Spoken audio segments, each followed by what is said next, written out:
All right, welcome. Today is day 10, and I'm excited because I came up with a perfect excuse to play with my Raspberry Pis because I have so many, like so many.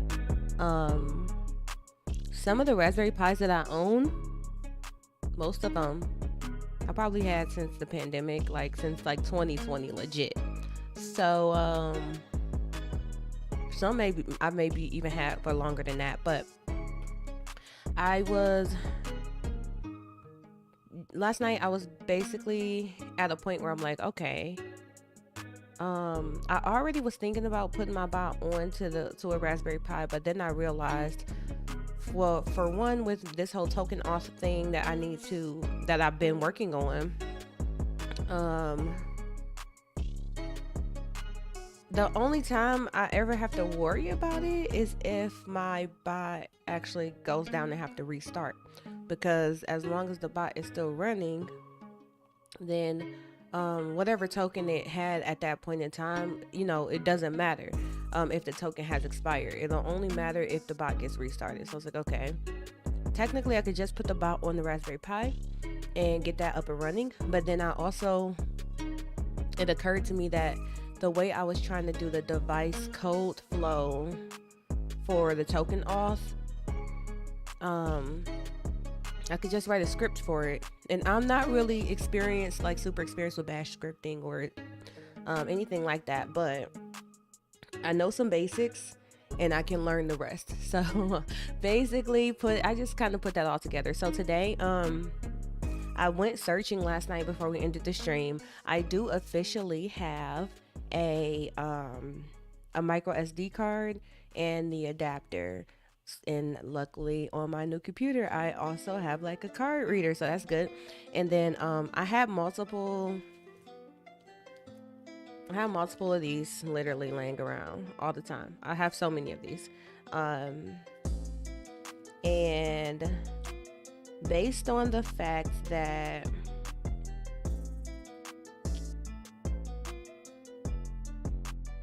a few things, I could use this wireless one, the small Pi Zero, but I don't have the right peripherals to hook up to it, basically, because it only has like mini HDMI or micro HDMI, whatever they call it, and it has micro USB. So yeah, I don't have the ability to hook up a keyboard right now. And then I have this Pi Model A Plus. This is a Pi 3. And are we on 4 or 5 now? I think is the new Pi's like 5s or 4s? I don't know. But this is a 3 A Plus. So it's not super huge, but it has a good amount of stuff on there on the board that I would need. Including this. Wait, where is it? This right here.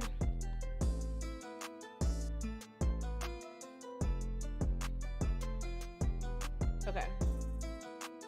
Here we go. This one right here. So that is a spot where I can connect the camera module. This also takes a display module, but I'm most interested in the camera module because we also discovered some like cool it was like a cool tool that was shared yesterday that basically would be able to do, I don't know, let me just show it because it's like hard to describe. It basically could take my camera input and turn it into ASCII art and I'm obsessed with it now. So Discord, basically I could switch device, don't switch, go here, hold on, I'm gonna show, where is it?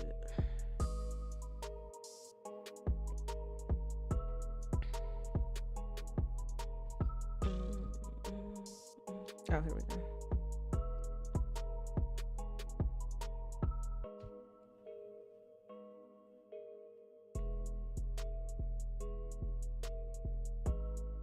So this is what I would like, how this actually converts my camera into ASCII.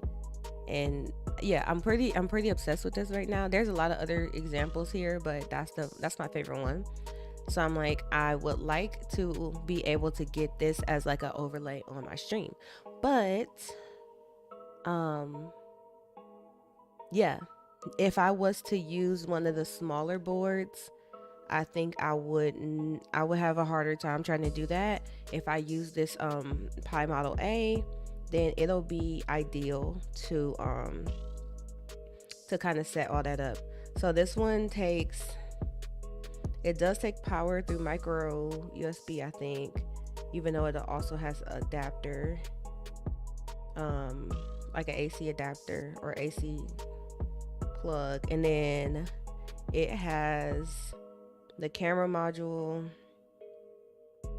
or the spot for the camera module. It has a spot for the display, and then it takes USB. Now that's gonna be fun because I can only hook up one USB on this one, so I guess keyboard is gonna be it, and then I have to figure out the rest. It does take HDMI though. So this is what I'm going to work on today. The first thing I'm going to have to do is I am going to have to, let me see. Can I close this? Okay. The first thing I'm going to have to do is I'm going to have to set up the Raspberry Pi so that it actually has some type of, it needs an operating system on it. That's usually the first place you have to start. I haven't done this in a really long time, but I do know from doing quite a few projects, because I don't know where my other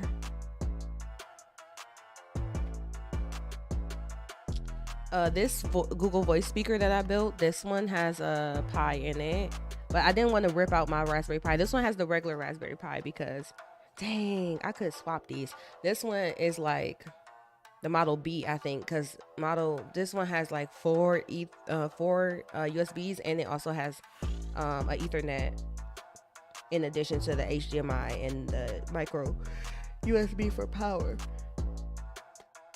And honestly, I wish I had used my smaller board for this.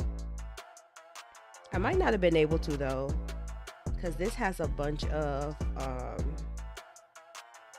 the speaker and the button on the top of it are both actually hooked to the board. So I don't know, but anyways, I have this one, and then another Raspberry Pi project I had that I've had for years.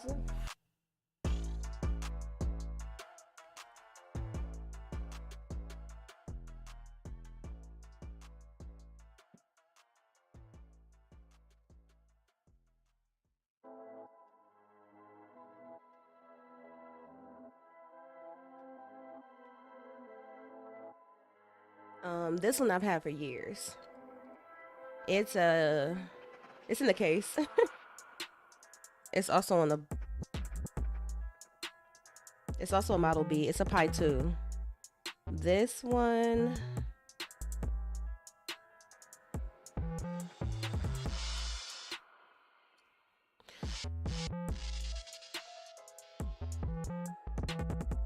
yeah, this one is an emulator.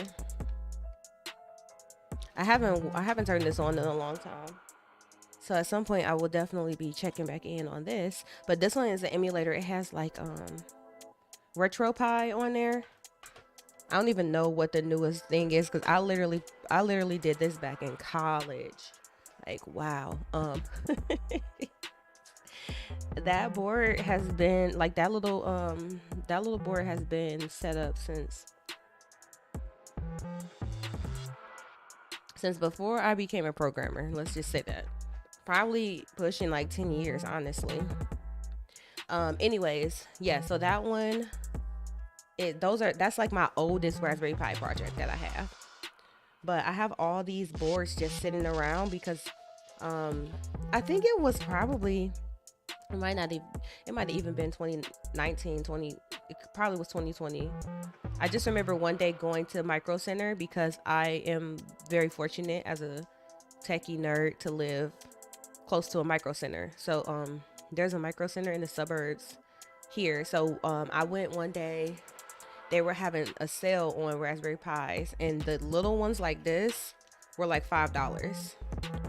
I think there was a max on how many I could buy, but I remember I spent like $20, or I probably bought like 4. So I bought a few of these. I got a couple more, maybe like 1 or 2 more of those. And then this Model A. And then I still have a Canna kit, which I don't think is here. But I do have a full Canna kit. And that one has like, the Canna kits come with like a board. Hold on, let me see if I can. Canna kit. It probably wasn't the 4, but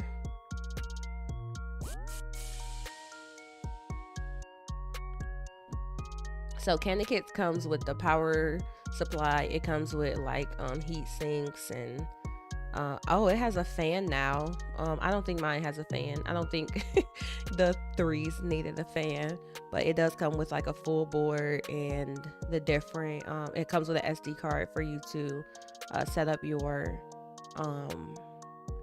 OS and everything. So yeah, I have a box like this one at home or at my mom's house, so I'm going to be setting that up at some point. I need some USB like retro USB controllers. I used to have some.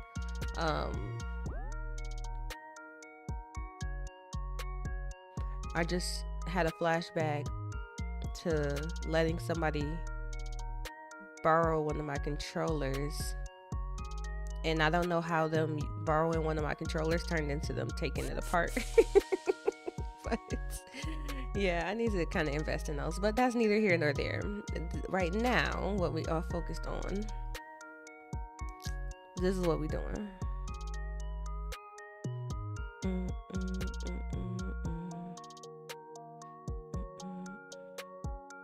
Why will my stream ever be in 160p?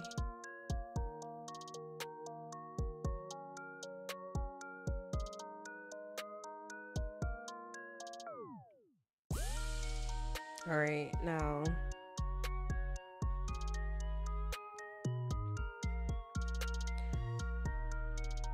also baby boy just went down for his nap too, so I got a little bit of time. Okay, so what we're looking at is, like I said, I need to get an operating system onto the Raspberry Pi and get it set up.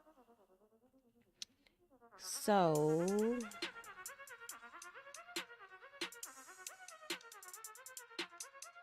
then you could get remote access to the Pi, so I might be able to do that. All right, let's see. I clicked on this because you can, here, we'll go from the landing page when you first get here. So mine's is the Pi 3 Model A Plus. So this is the board, y'all. So it's 2 USBs here. This module here, I think this one, yeah, that's the camera. That's where the camera module can go, and this is where the display module can go. You got 1 HDMI, you got 1 micro USB. This for power. You can also use a power adapter or AC power supply.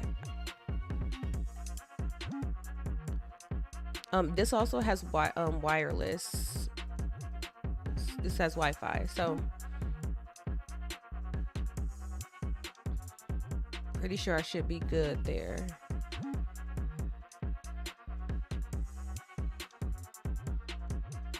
Obviously, it needs to be connected to the internet. Otherwise, it's not really much good as a bot. Ooh, see, so it has a port for the camera and it has a port. Oh, this is a touch display. I have never done a project with a display. This would be, ooh, I would love this. I would love this. How much is it gonna cost to get one of these? Because I can imagine being able to monitor the bot and like having actual, yes, yes, yes, yes, yes. Micro Center, my favorite place of all time.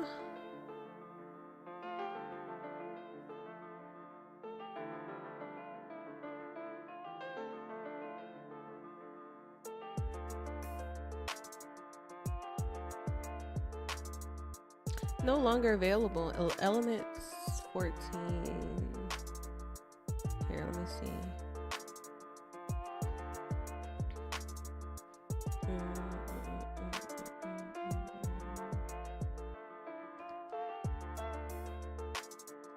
Canicat has some. Wait, does this come? Oh, compatible with.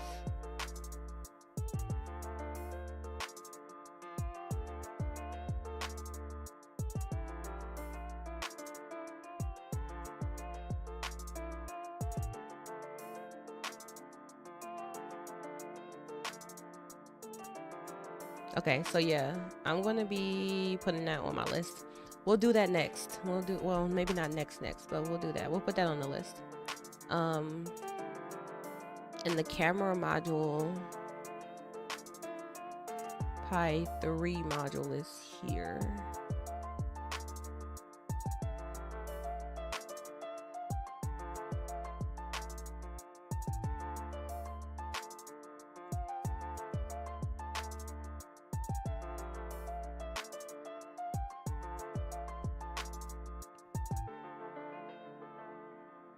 All right, so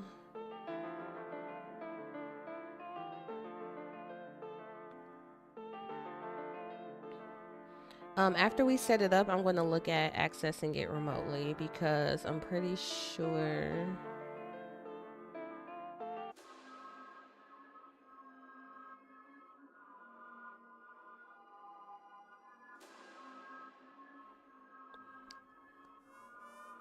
I'm thinking once we got it set up, then I can do that.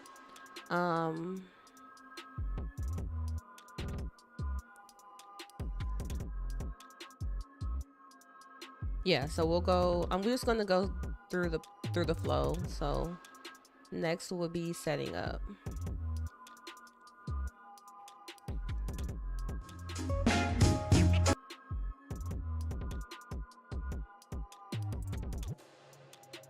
Yep, Raspberry Pi imager. Then I'm gonna connect my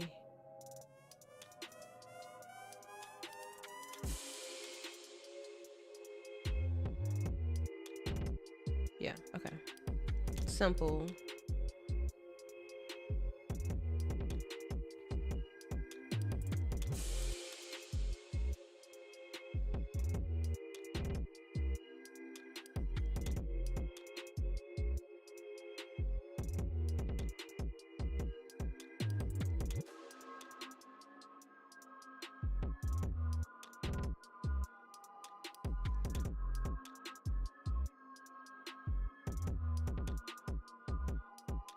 Okay, so the first thing is that I have an SD card that was previously being used for is it still mounted? Yeah.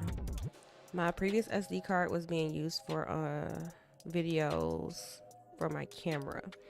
So I am going to, let me see, where can I put these on my computer?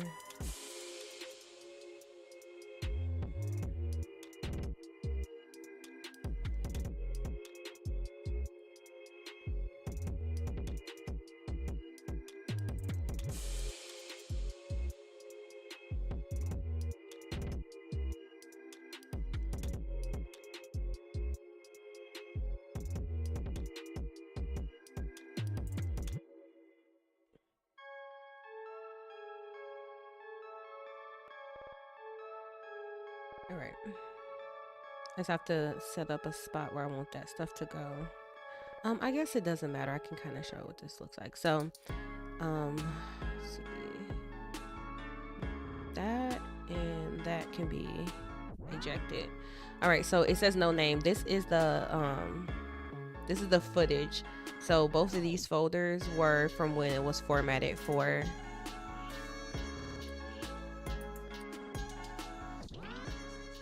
these are when it was formatted for the camera. I'm gonna put these, dang. Let's go here.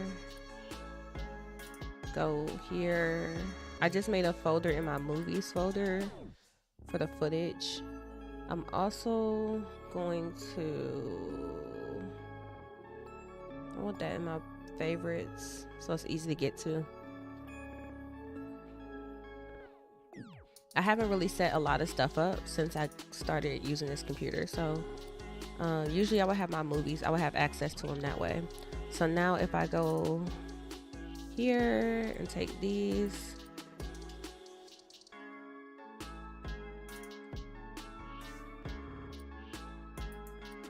oh, it did open. Okay, I'm like, it didn't open yet. Okay, I'm putting those inside of there. Let's see, it should be quick-ish. 6 minutes.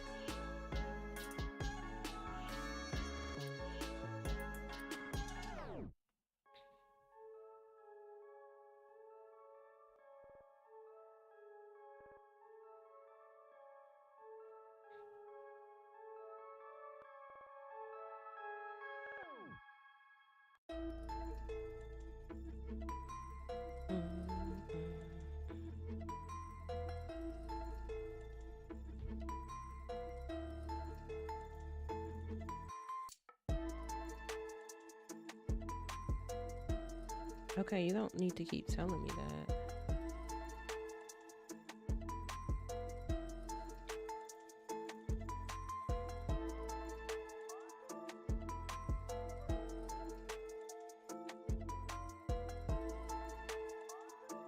Oh, I did put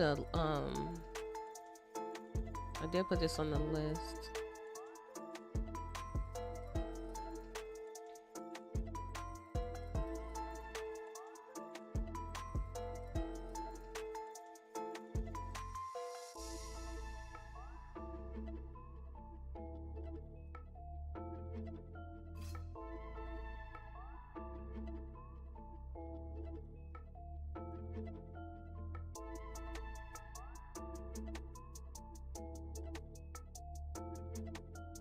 All right, so this is what we are focusing on.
All right.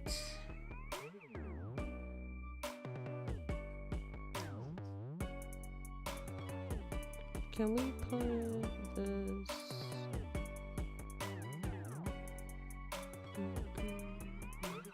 I don't think I put anything here about. So for this, we're going to do device. What do they call it? Device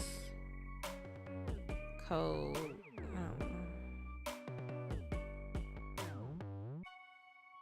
Device code grant flow.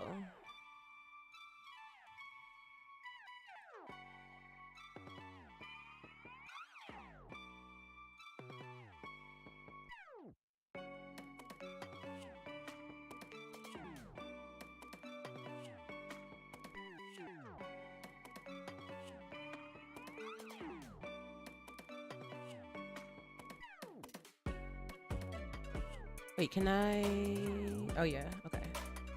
I want it the anchor to the exact spot on the page. Let's see, edit this one.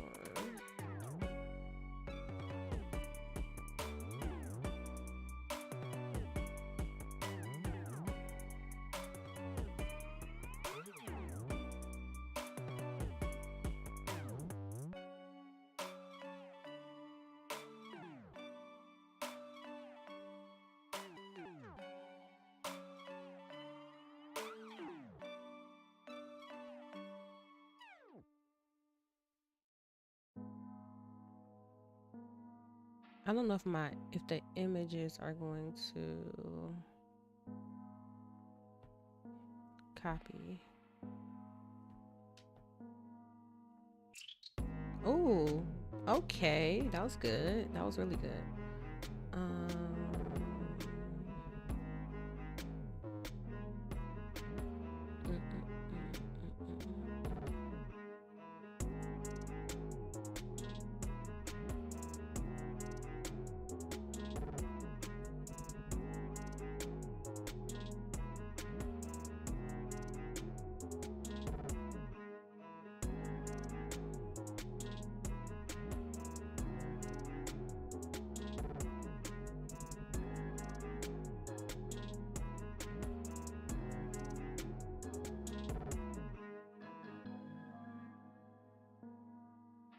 No, wait, put this as 1.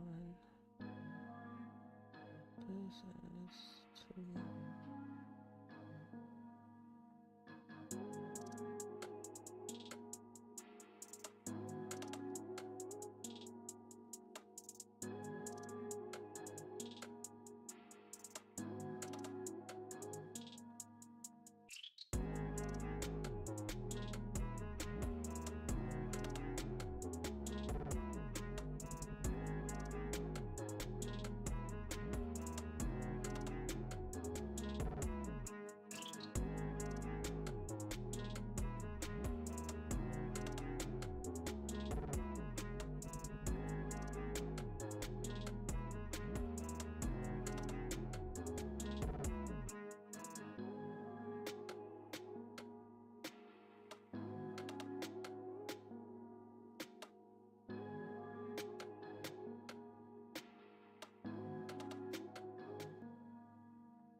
I don't know how. Okay.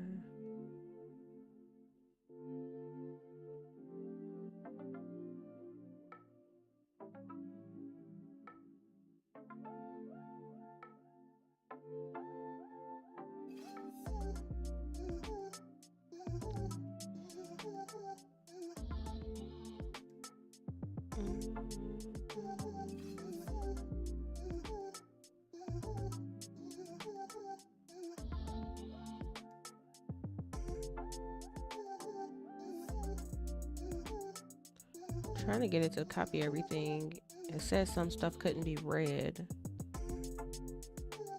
But now it's starting at 3 minutes instead of 6, so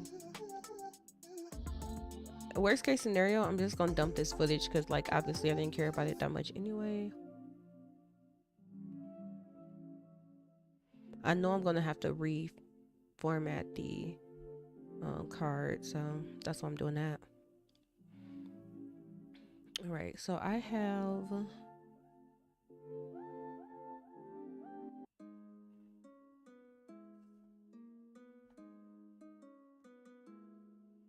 I'm just gathering my resources while that transfers.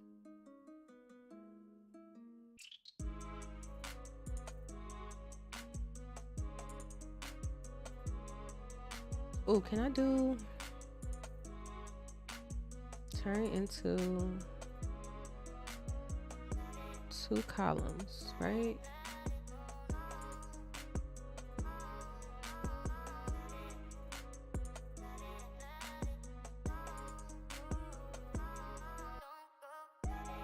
Or undo that. Do this one.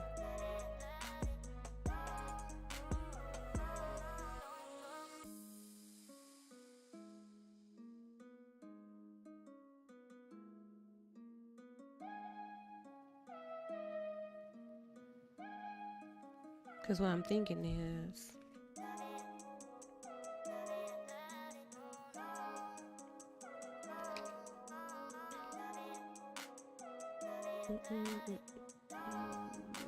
forward. There we go.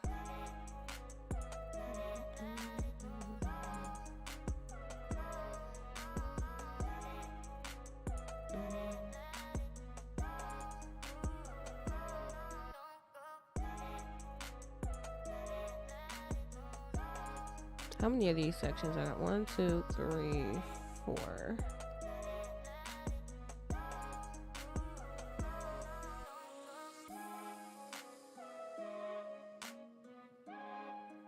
Oh, this one.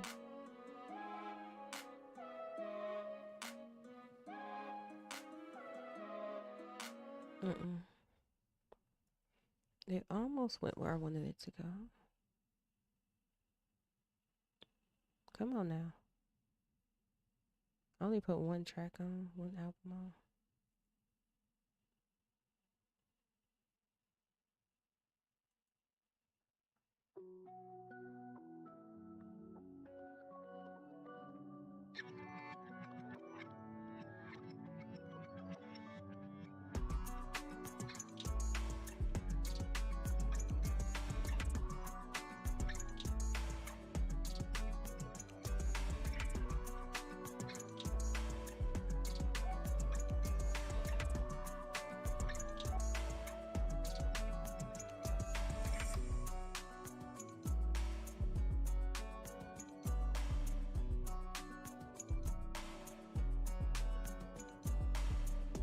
Wait, I lost I lost something.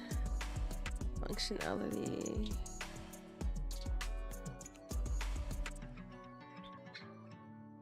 That's features. I moved the wrong parts. These go here. This goes here.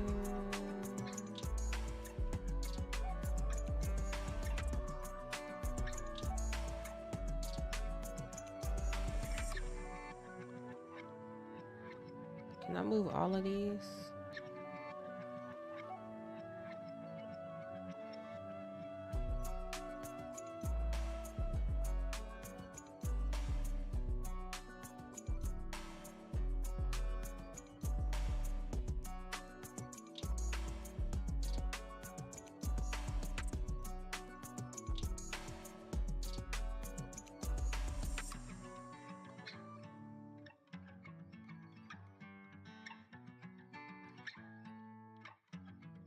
All right.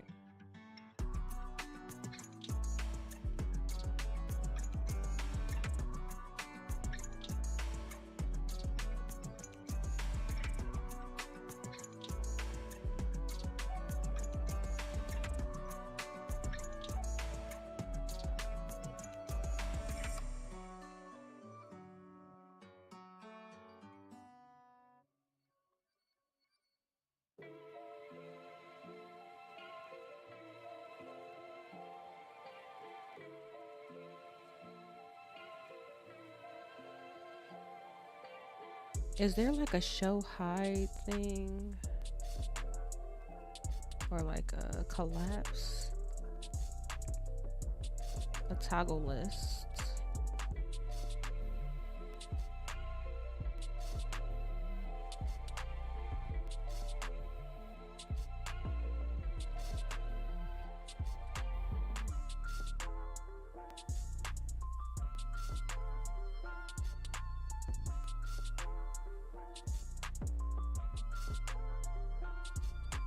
I don't know if that's gonna work.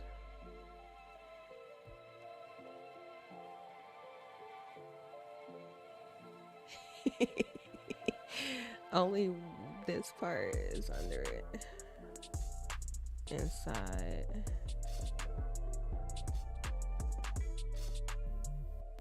It's gonna be fun. Okay, so undo, go back. Device, code, grant, flow. Is it done yet?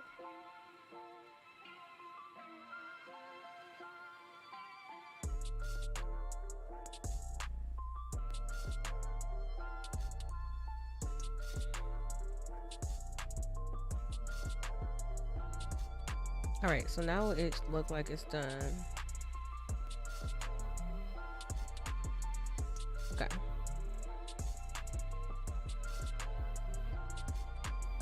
So we'll go in here and delete these.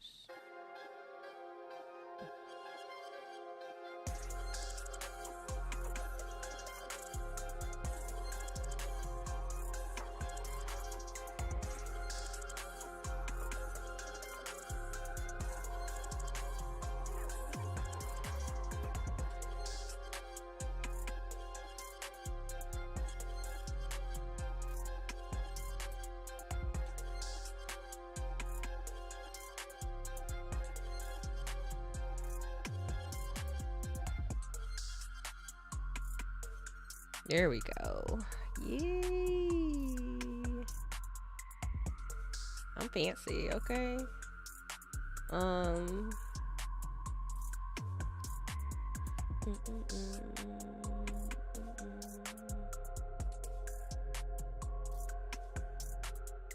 want this one inside of here too. There.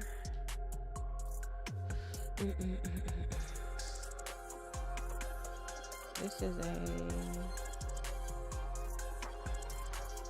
What is this?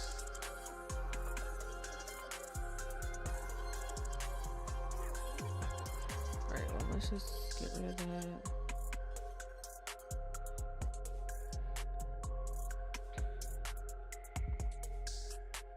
So basically I want it like that, so that way I can see all that stuff, but also sometimes I don't want to see all that stuff. Is this the minimum it has to be? Oh.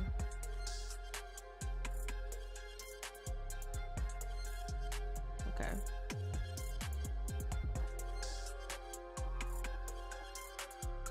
All right.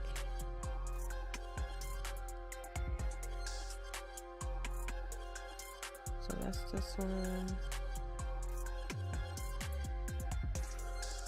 2.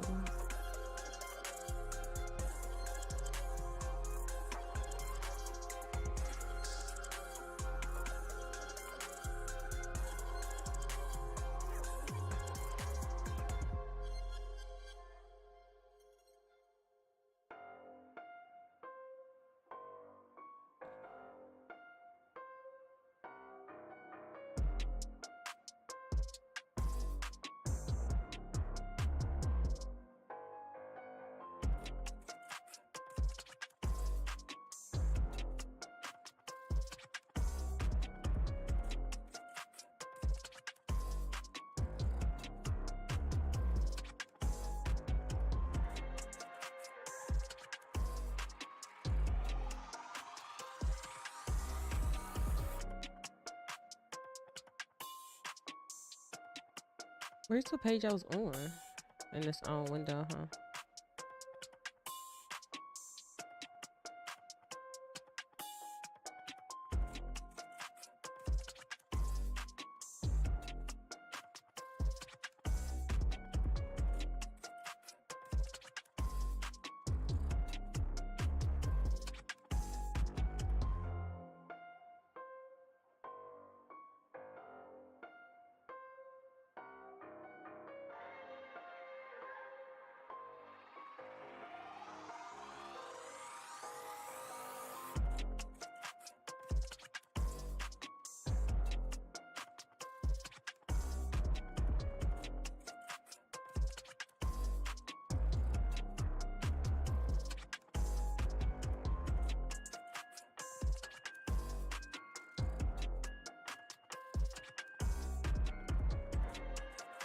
I gotta.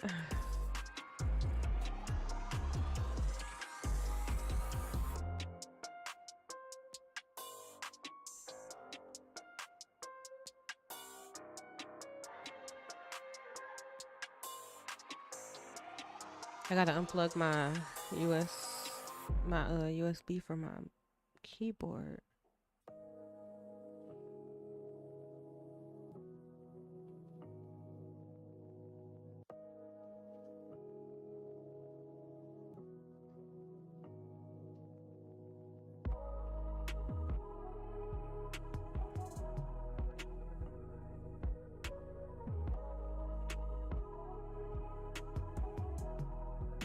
It's right here. Thank you.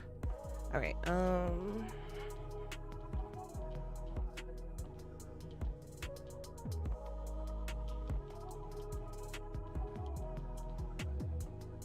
You can use any of the USB ports in the wire mouse, USB, Bluetooth, speaker.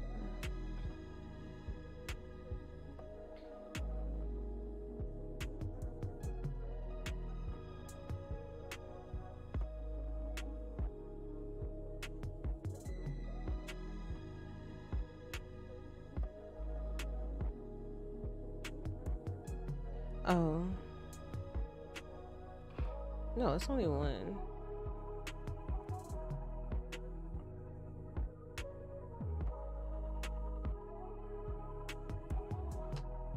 Can you connect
This is if I want to do it.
They got a lot of stuff you can do. You can make emulators, which I've done before, but they also have media player OSs. I don't know if I ever used this tool before, see RetroPie, because when I did this, it was not this simple. I had to do a whole bunch of extra stuff. This is lovely. It's really easy to do the RetroPie one. I highly recommend.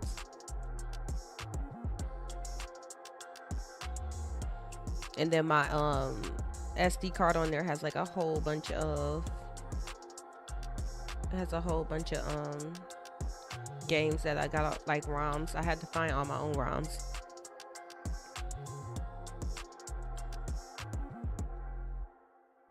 Then these are other Raspberry Pi OSs.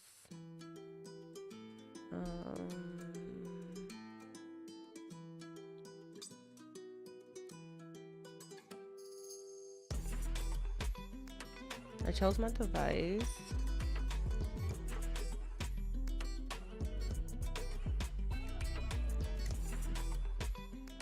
This is the recommended version, even though it says legacy. I guess it's probably because my Pi is like, yeah, they're on the 5 now, so this is a 3, so that's probably why.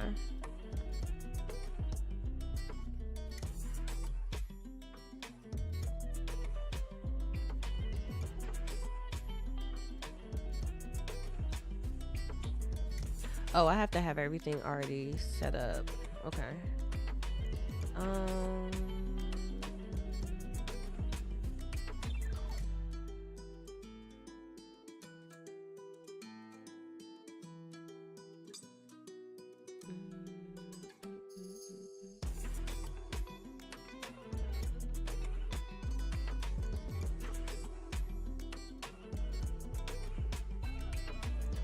You can also have a 3D printing operating system, home assistance, home automation, Kali Linux.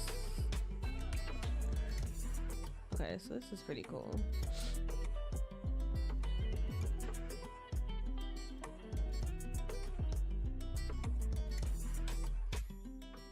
I think the first thing I probably want to do is reformat the card.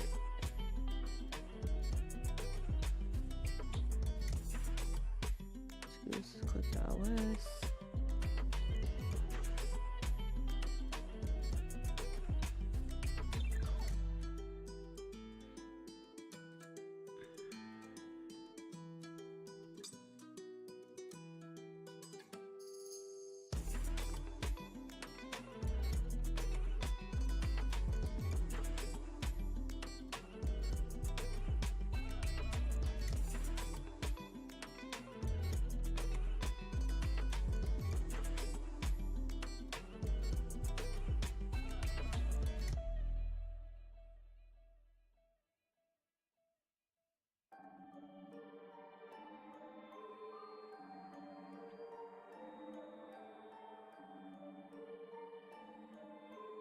I'm surprised it doesn't tell me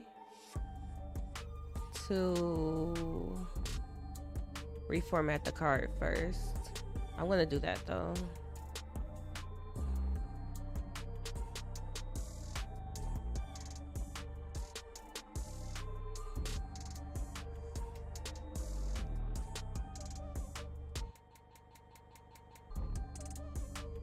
This one.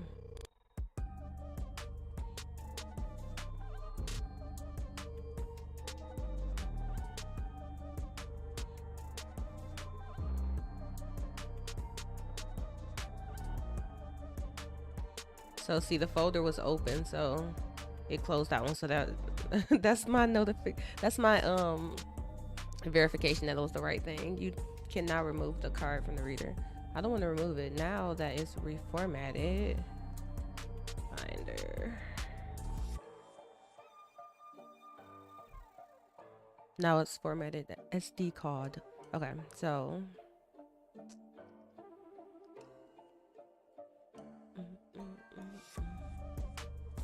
all right, so Raspberry Pi 3. Now we're gonna put this on to there. Wait, volumes. How does it say?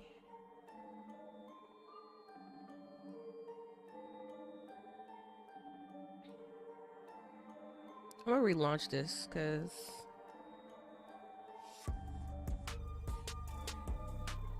I want to see that the name updates.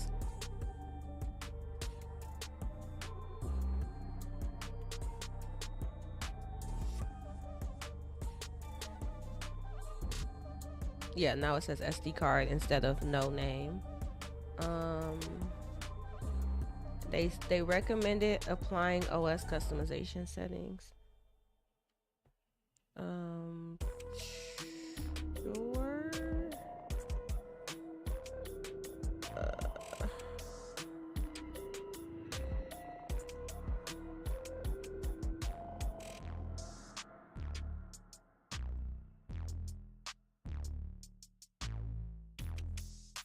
I should not have did it from the keychain. Oh, okay, I guess that's fine. So, host name. I'm gonna set a username and password.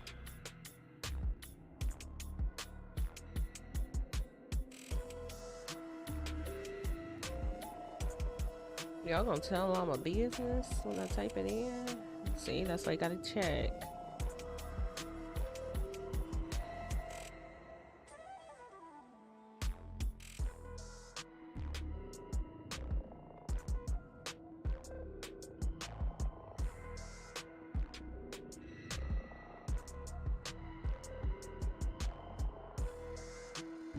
My locale settings. Yeah, I guess so. Is there anything else they had recommended?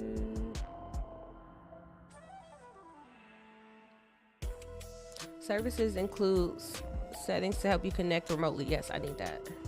Enable SSH. If you plan to use your Raspberry Pi remotely over your network, check the box to enable SSH. You should enable this option if you plan to run a headless Raspberry Pi. Choose the password authentication option.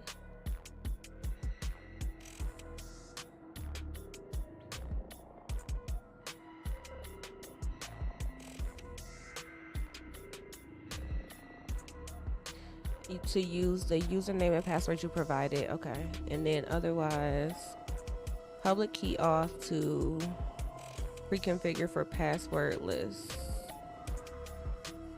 Yeah, I'm not gonna do the key gen and all that. I'm just gonna use my password. That's fine. What about the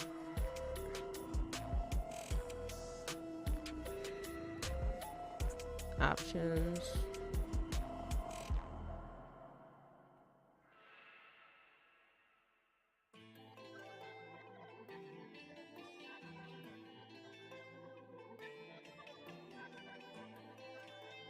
I guess that's fine.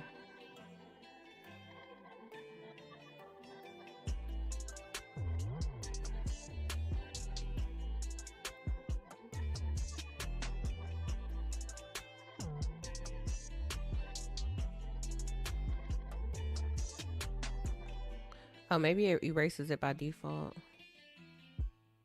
Or reformats it by default.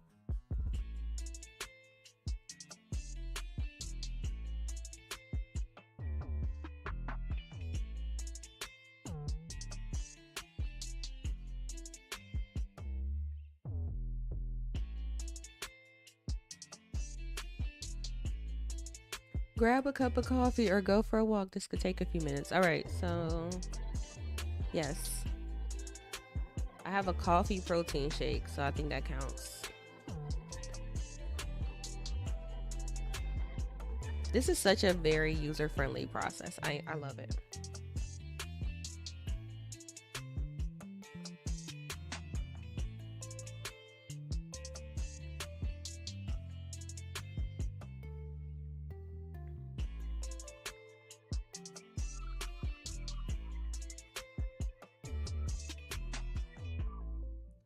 Also 2 o'clock, and it's my first caffeine of the day. I feel real proud of myself.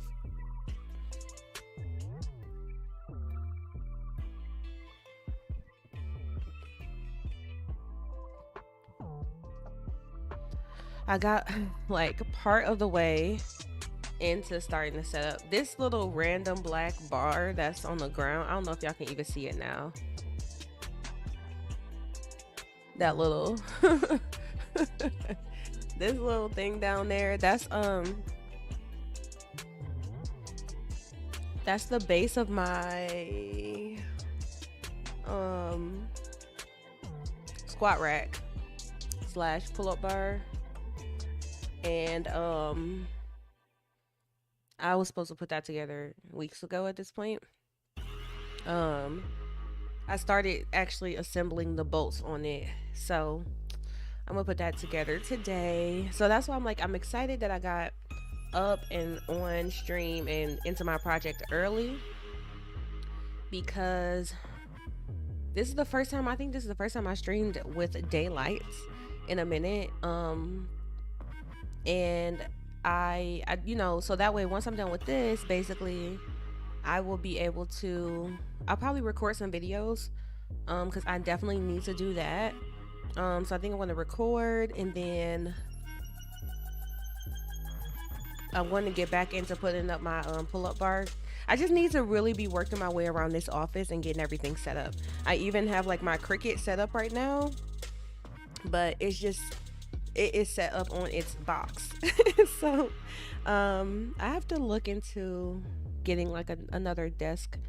I have so much room now, at least, well, I guess in my room when I was back at home, I just had this desk, and I had the desk that I started out with over there was an old desk. I had gave it to my mom. It was in her room, but she wasn't really using it, so I was using that. It was like one of those, like, the desk probably literally about this wide, maybe a little bit bigger. Like something I probably got from Walmart back in the day. I started with that, Then once I finally bought this desk that I have now, I kept that other one, just it used to sit behind me on stream. Now I left it over there because technically I did steal that desk back from my mom. I had gave that to her, so she wants to set her Cricut and stuff up on it. But yeah, so now that I have this, my whole office space, I'm like, I got a desk in here, but it's not enough room. Like, my desk is super crowded right now, like super crowded. And I actually have room for a bigger desk. I only got this size desk that I got. I only got it because, you know, I had limited space in there. I'm about to see if I can find it.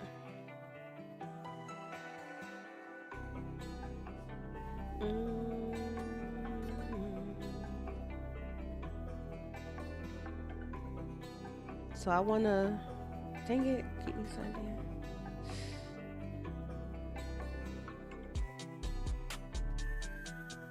Is it done? Almost. 7,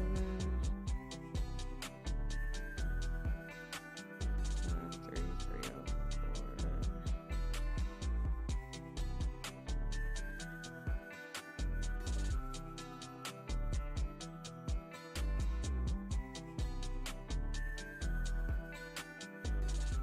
For a safer way to sign in, use the same Face ID, fingerprint, or PIN.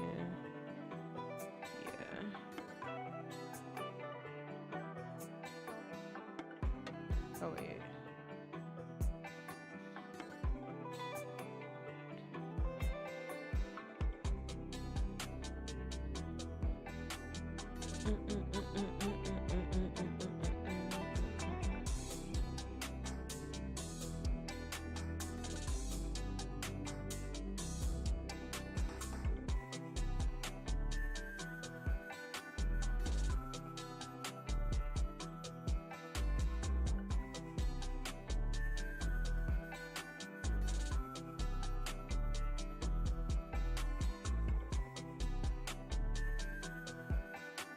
All right, this was not, this was a 2023 order.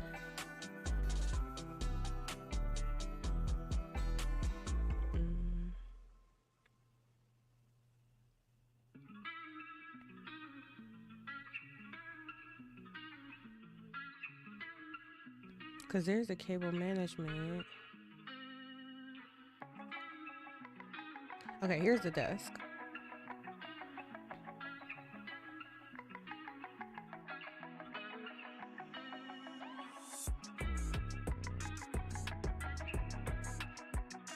This is the one I have. This is exactly the one I have. And I even got the one that it's not the tabletop came in 2 pieces instead of 1 solid piece because it's way easier to ship it that way. And it really wasn't that bad. You just put like these you attach them together with these metal brackets. And this was like $130. It was really good, like good price. I like it. I messed up my controls on my desk somehow recently, so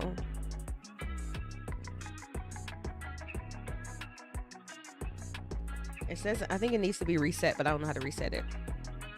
But it works really good. It really, really does. But it's tiny because I only got a 48-inch desk. I could have got up to like 63.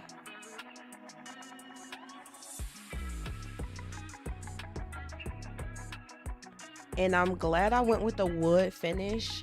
I got the wood finish originally because in my other room, all of the molding and stuff was like wood finish. So I kind of just wanted it to match with that. But it also matches in here because kind of similar to this picture, like since I have the hardwood floors, it matches with the hardwood floors. So yeah, it's really good. I really do like the desk, but it's just super tiny compared for what I need now that I have more room. So I'm going to keep this one, but I will probably be getting a way bigger one. I just haven't really decided how I want to do that.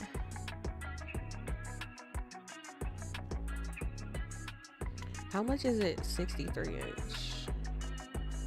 Because a 63-inch desk, let's see, a 63-inch desk is, the desk would, like, I could literally lay on the desk from head to toe because pretty sure I'm 63 inches tall. So I wouldn't mind that at all. That would be like perfect. And oh, it's only $199. I think this is what I'm going to try to go for. Now, maybe in the future, I'll do like a further upgrade, but I think that's what I would want to go for. Just because I trust the actual desk and it's going to match exactly with the one I already have. And I will probably end up making that my main station. I don't know. We'll see. So I wouldn't want to lose my my standing option if I move to the bigger desk, because I have so much stuff to set up. I also have my, let's see, I want to share this if anybody wants this one. Let me do that.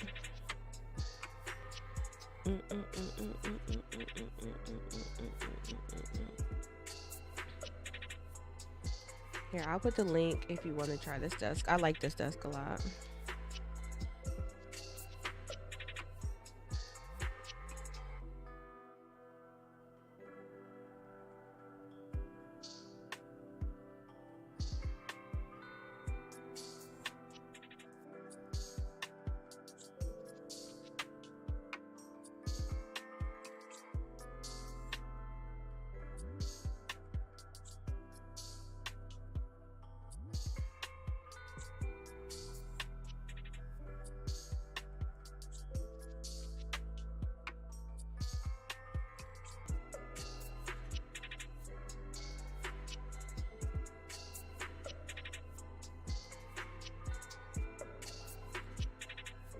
All right. Let me see. Is it done now? Okay, it's done now. What was the other thing I was gonna say? I do need a new chair though. My chair.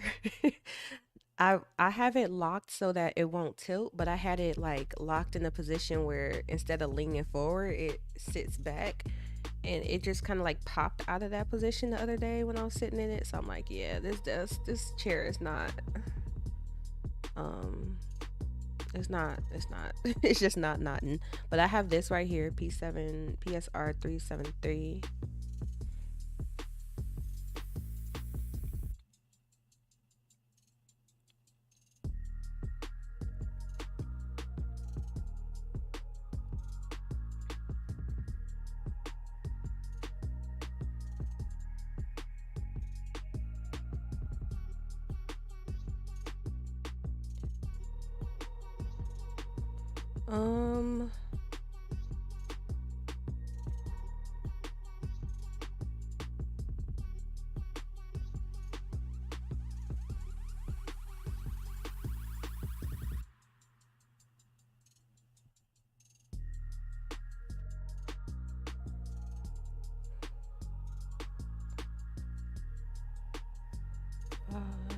I think it's a 61 key. That's a 310. That's a 373. But mine came with a power adapter. So I have to set up this. I have to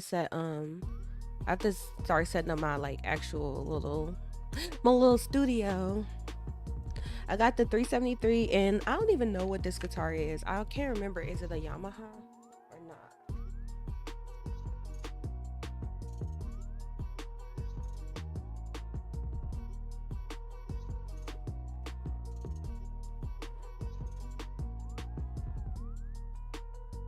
It is a Yamaha.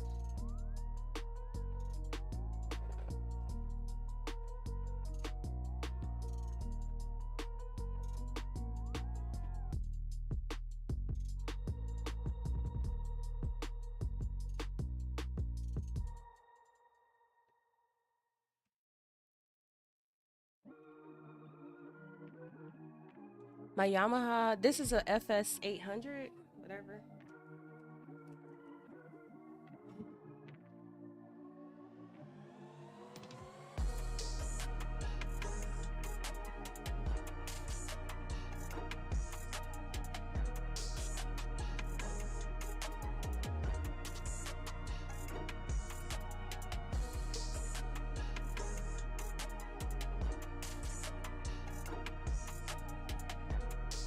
So yeah, though, that one is a FS 800. Is that what I said?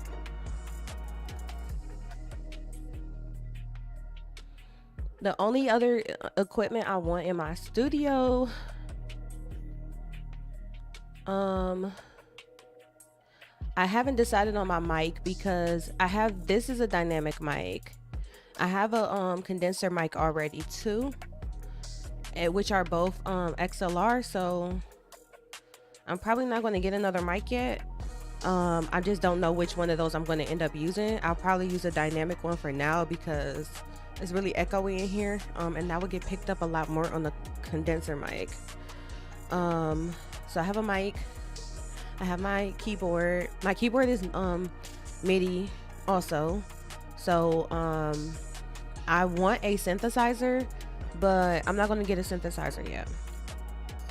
I'm going to probably do some software synth with my keyboard, because my keyboard, like I said, has MIDI, so I can hook it up, and then I should be able to use some synthesizers through the computer. I do want an electric drum set though. I want to learn how to play drums so bad. And I'm trying to think.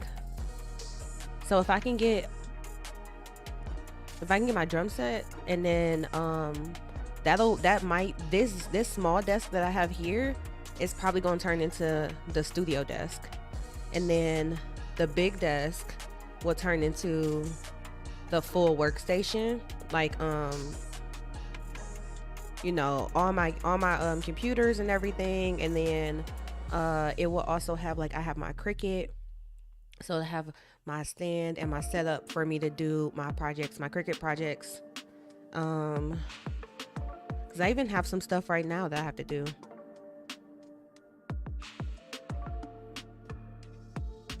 So I bought these glasses, like they're really cute. They have the little bamboo tops, and they have glass. Actually, that's what I'm drinking out of.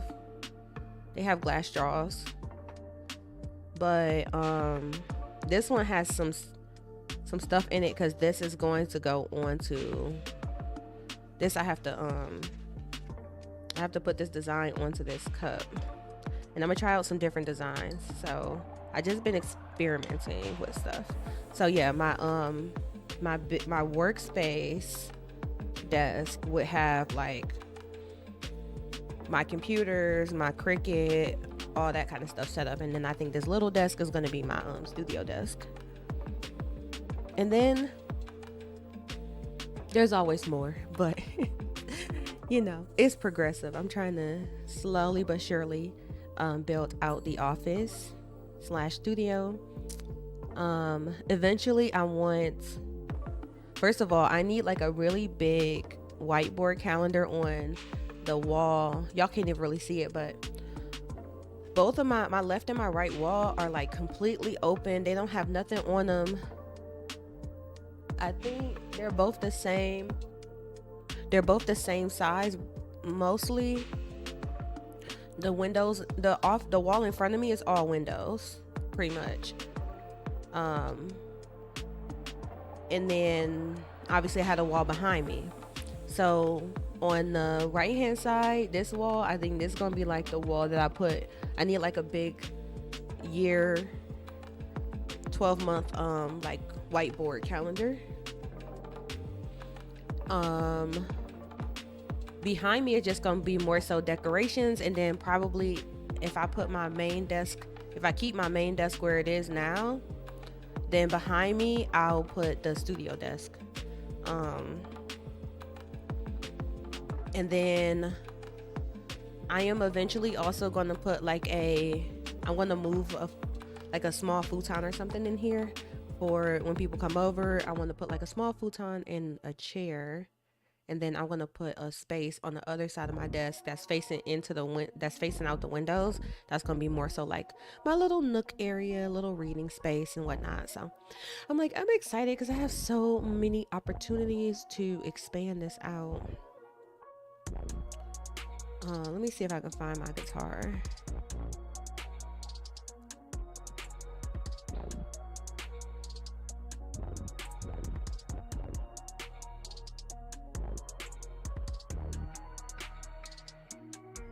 I didn't get anything super complicated because I haven't played in a long time, and it's not like I was that fancy in the first place. So I just wanted something that I can grow on. And I do have I have an electric guitar that I have to get it cleaned up and stuff, because it was sitting and collecting dust. It was an FS 800. I think mine is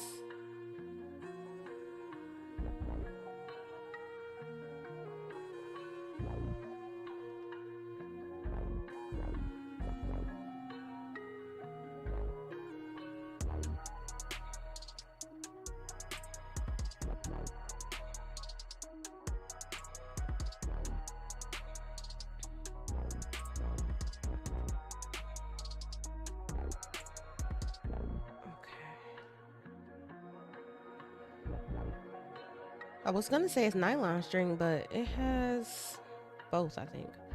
It's like a FS 800.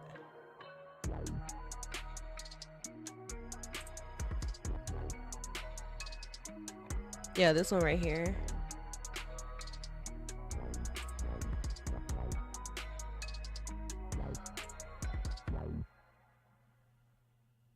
Nice little classy acoustic. It has good sound.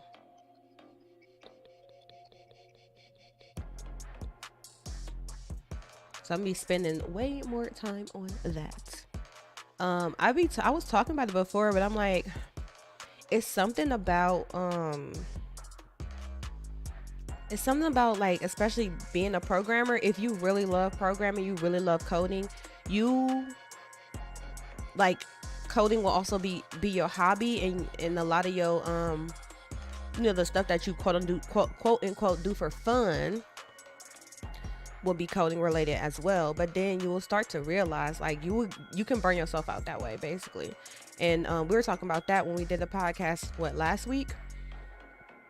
It's all good, like, do what you love, but I promise you, if you already program 40 hours a day, 5 days a week, you are going to need to do something other than programming in order to just give your brain a rest. And a lot of programmers, a lot of us coders, like, are musicians as well, which I love. So that's what I've been doing, because before I got into engineering, I was a music student. Like, when I went to college, I really didn't know what to major in. I just knew I'm good at music, I'm good at math. So I minored in math and majored in music. And then I didn't really discover engineering until I was a senior in college. And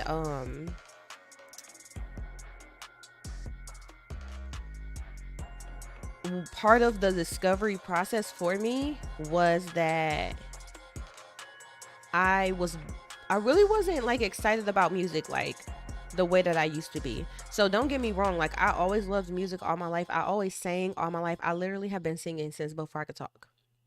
So singing is just something that comes natural to me. It's a way that I express myself. But I didn't like turning that hobby into a career.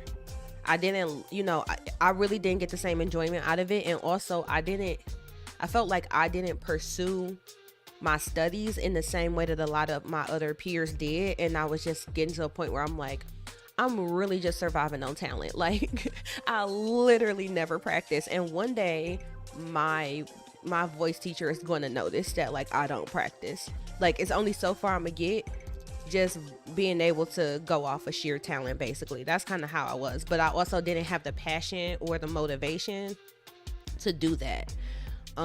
Versus looking around at all the other people that was around me who they were putting in the work, they were doing their due diligence as they should to make that their career. So I knew that I was like, I'm not happy about that, but at the same time, I miss math and science. Like I was taking math classes, and I had gotten I was in my math minor. In my math minor, I had gotten all the way to about, I got to a 5,000 level math class. It was they call it like, what do they call it now? They call it it's some kind of theoretical math. I can't even remember what it was.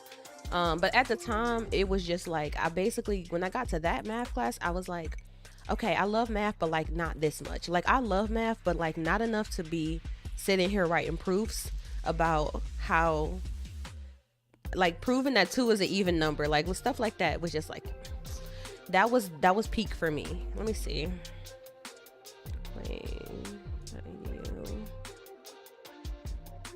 Programs.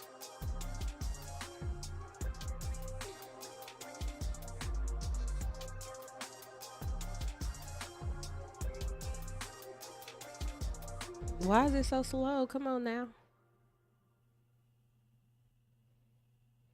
People trying to get their last minute class changes in. It is the beginning of the semester. Music, math.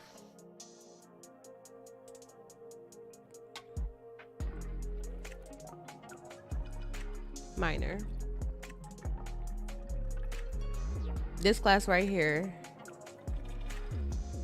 no, it was like 5,100, I think. Well, they call this fundamental concepts of math and proofwriting. I think it was something different. It wasn't 5,000. Hold on.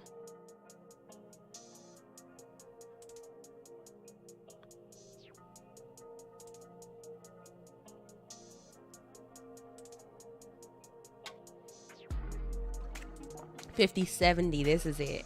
Elementary analysis. That was the class I had to take. The topics include the real numbers, cardinality, sequences, limits, continuity, uniform continuity, differentiation, integration. It was analysis, so it was more so on the theory side. So basically by this point, I'm taking all the calc classes. I took DiffyQ and I took linear. And then I get to this class and I was like, okay, this is I went past the point of my interest level. So I was not really sure where I wanted to go with it after that. And then just so happens that, I don't want to say just so happens, but I had joined the sorority by then. I became a member of Alpha Kappa Alpha Sorority Incorporated. Yes. And some of my chapter members were engineering students. So they were like, why aren't you an engineer? And I was like, I don't know. I don't even know what an engineer is. So anyways, that's when I went down the rabbit hole of, should I study engineering? I was an engineering student, mechanical engineering, which I still love, but I did end up switching into just like going to software engineering. I did a boot camp and all the other kind of stuff. So so some people, y'all kind of know, I'm going back to school this year. I'm going back to get my computer science degree so that I can pursue a PhD in computer science, specialize in AI. But I always had the math and always had the music. Now, when I switched out of the music college, because I left the College of Music when I was a senior, I had spent basically 3 years in college studying music full-time, classical training, all that. And then before, when I was in high school, I had 4 years of classical training as well. And I had been like, basically all of my free time was dedicated to music. I was in choirs and small groups, and I was a soloist as well. I went to festivals and competitions and all this other kind of stuff.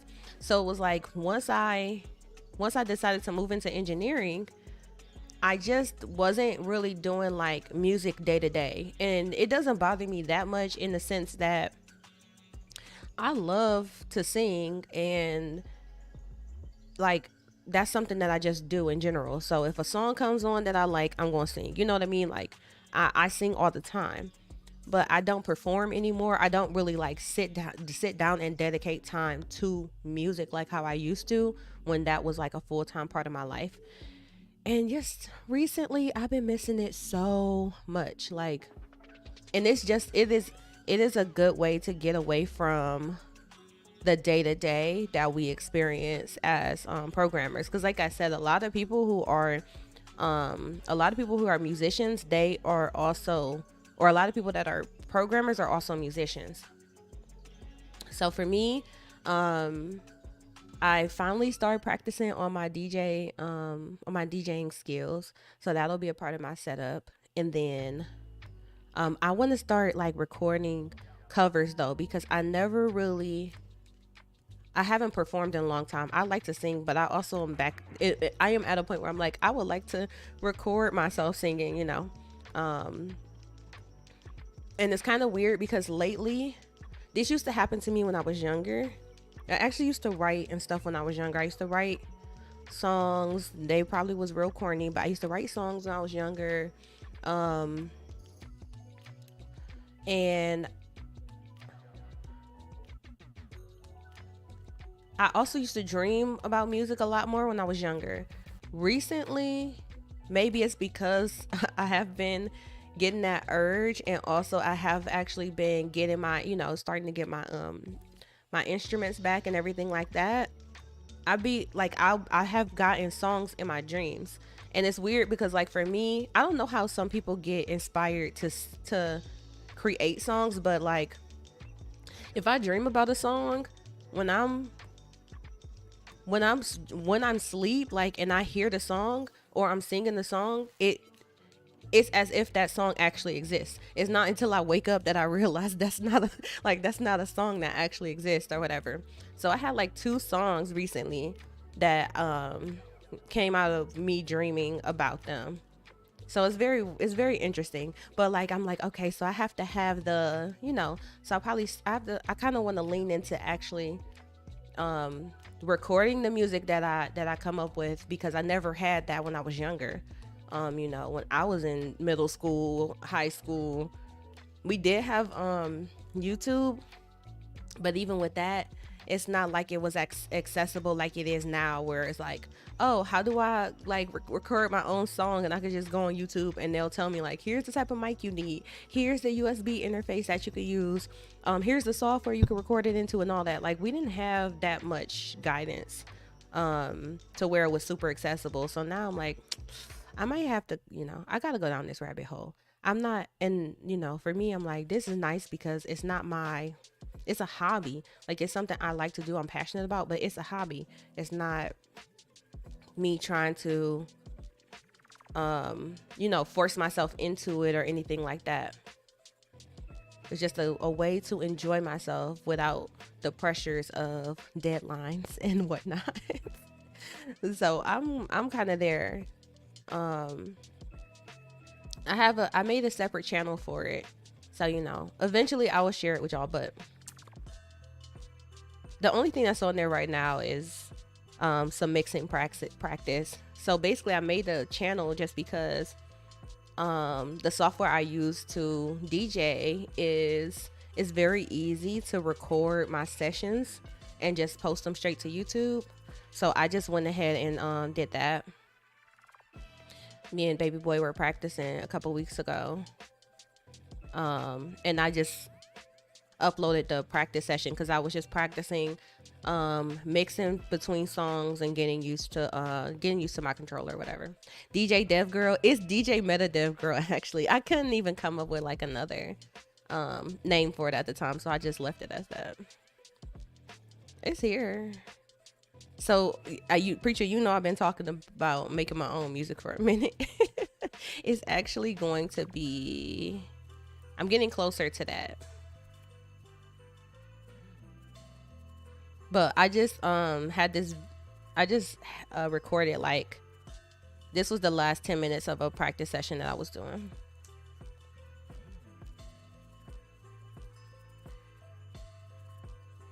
Because I'm getting tired of listening to the same songs over and over again.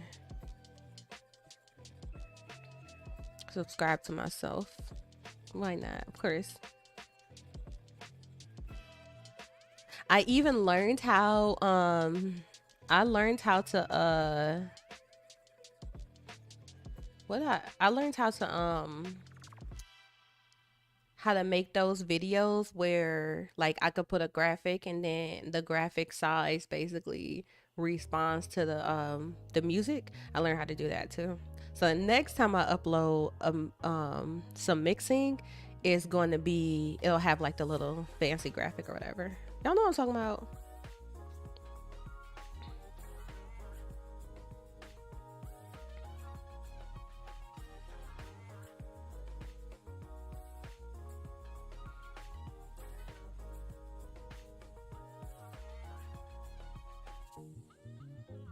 The beat visualizer.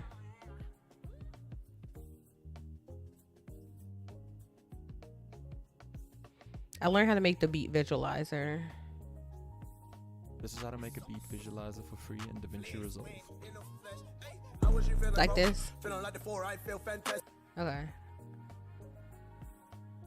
So next time when I make one, next time when I make a track, I'm going to actually edit it and have that. It'll be fancy. You can also code one in Python, JavaScript, and Etsy. Well, if I wanted to make the video though and like post the video, how would I do that? Right? Like if I wanted to repost the video I already made and I have the track.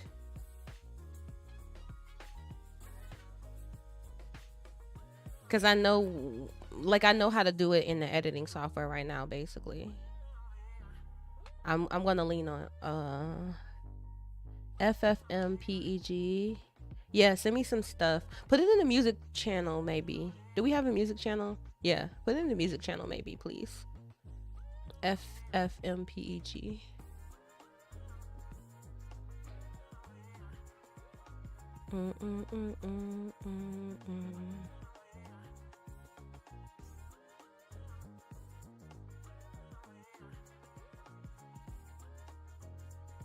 So I have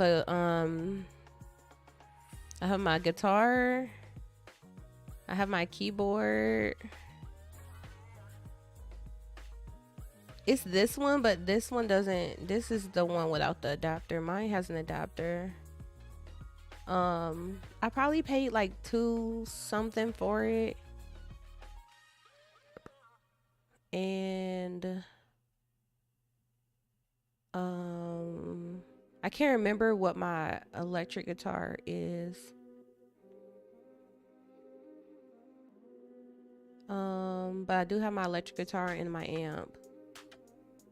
I just want electronic drums.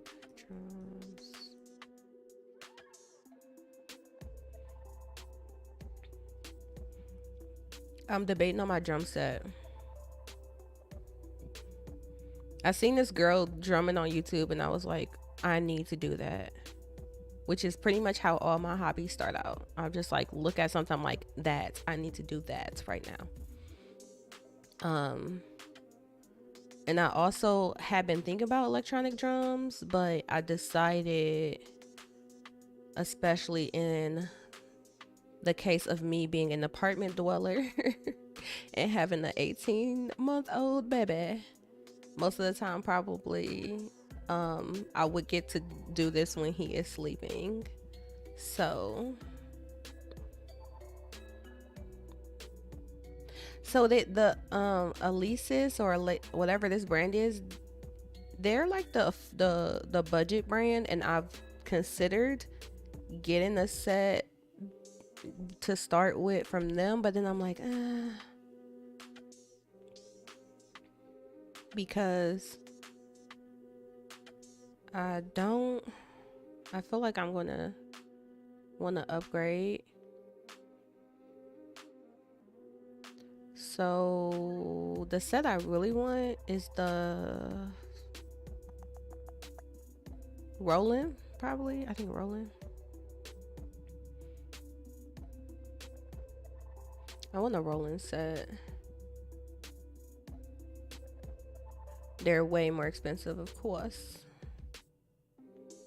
TDK, TDKV.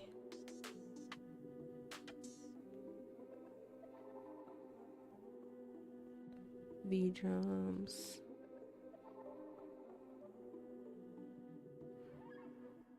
Why are they complaining about this so much? Where is the stand? See, it's hard when you look at reviews and the reviews are not the actual item review. The reviews are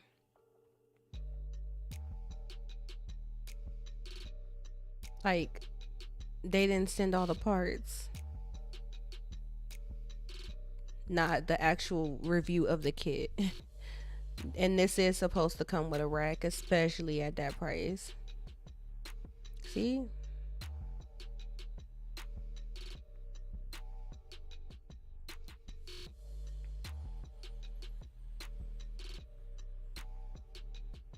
My pie project. Okay.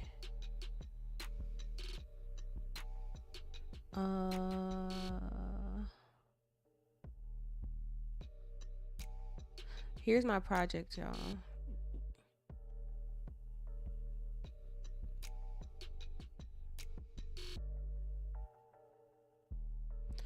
This is not a bad. I think I'm probably gonna start with a set that's closer to. I just want the right. I want the.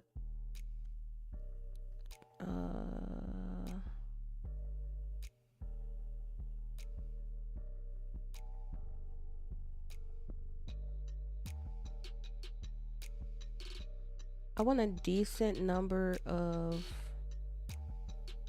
the pads and a decent controller, and then we can go from there.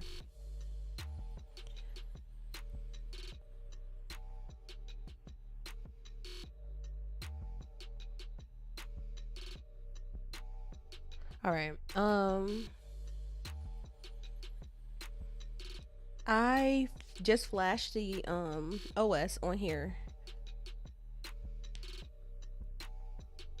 for the Raspberry Pi. That's what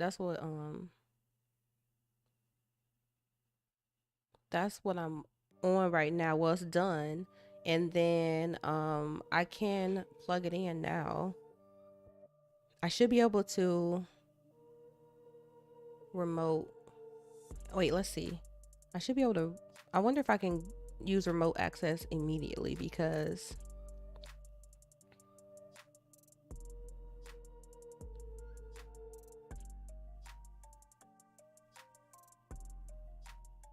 proceed to the first boot configuration instructions. Network install enables a Raspberry Pi to install an operating system on the storage device using a version.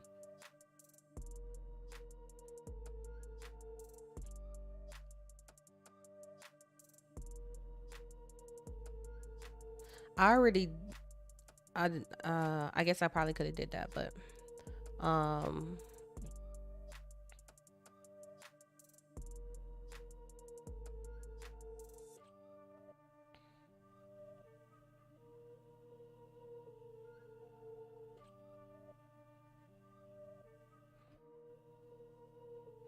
let's set this up. I need to be able to plug it in though.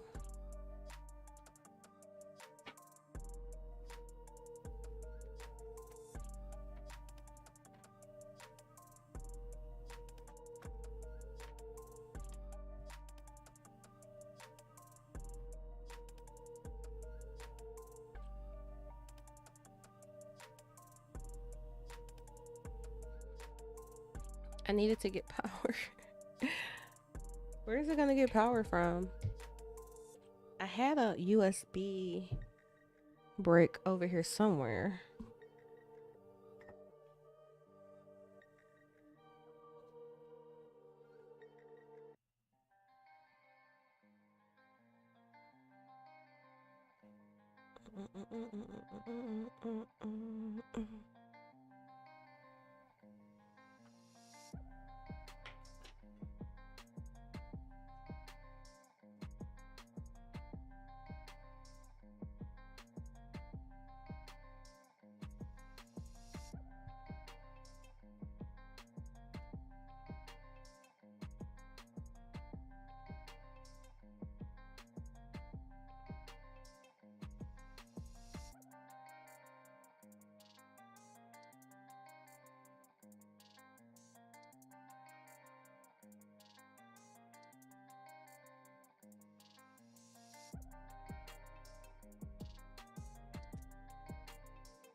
Mm-mm-mm.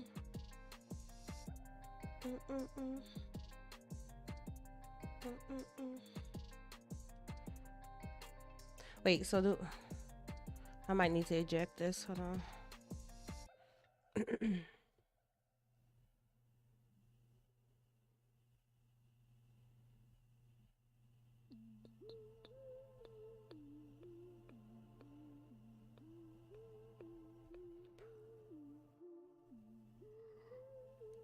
Oh wait.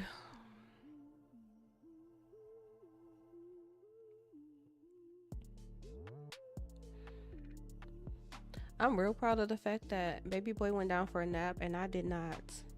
I was like, should I stream or should I take a nap? I think I chose wisely.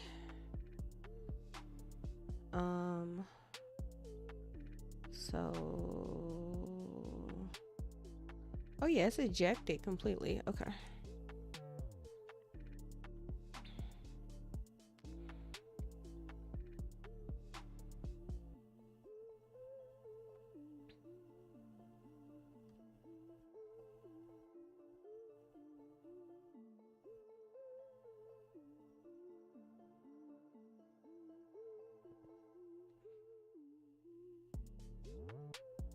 Right, so connect my storage.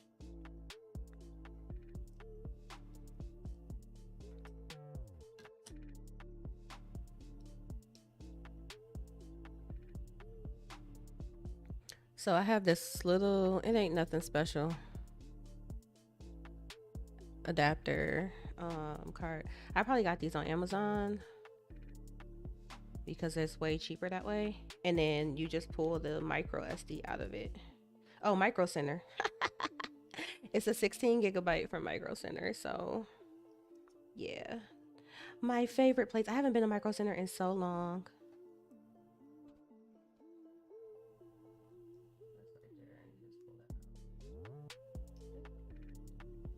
Easy. And this one, yeah, 16 gigabytes.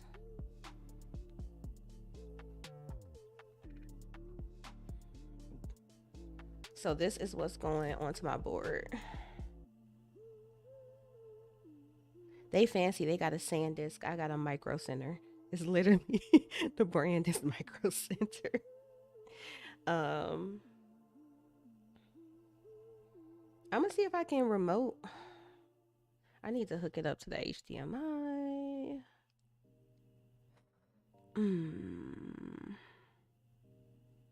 Do I have two HDMIs on this screen?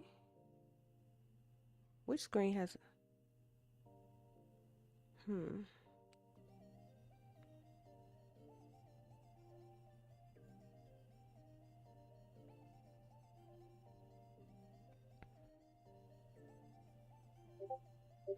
My PC monitor.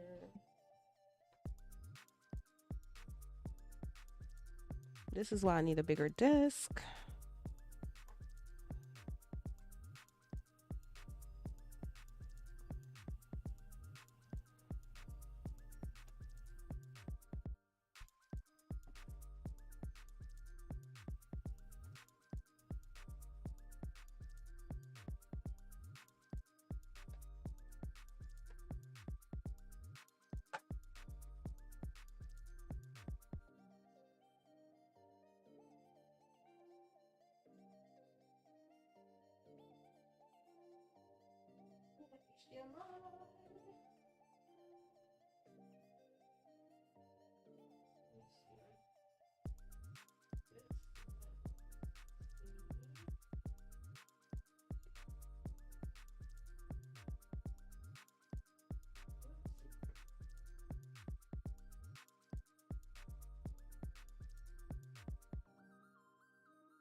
I've been techie for so long. I've been like in this streaming game for so long that I just got random. I can just be like, I need an HDMI, and I know I got some, and I don't even got all my equipment. All right, so this is plugged up. I'm about to have fun with the fact that this monitor is in a different orientation.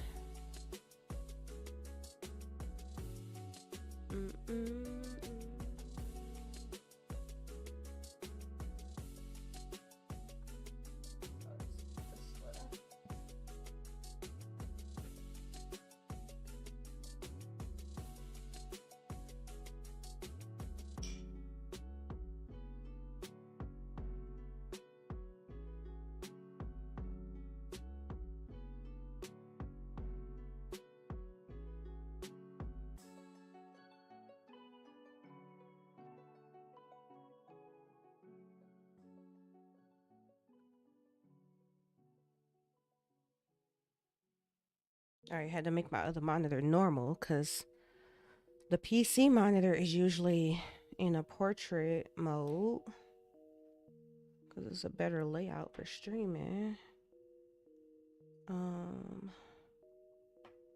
Let's hook the HDMI up.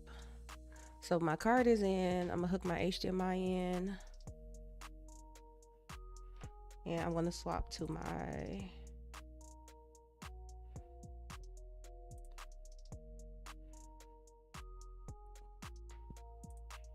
it might be a weird question to have, but I'm not really sure what would happen if I wanted to put like a USB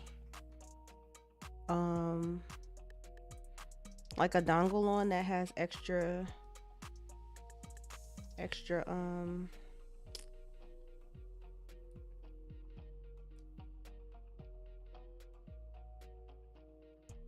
ports, because this one only has one port. But what I think is gonna happen is I'll be able to plug it up. I suspect I can plug it up, and then I should be able to remote into it. Let me make sure we got some backup music, because midnight play later. I'm about to change monitors.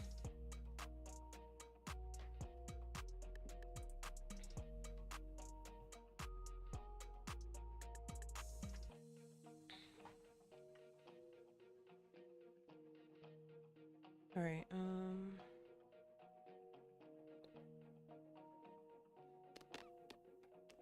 this is fun. I got cables everywhere. All right, we got power. Can y'all see? The little red light. Yep, we got power.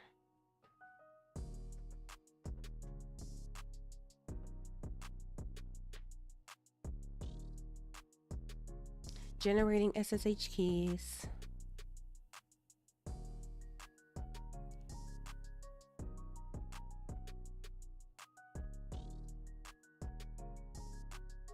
Rebooting.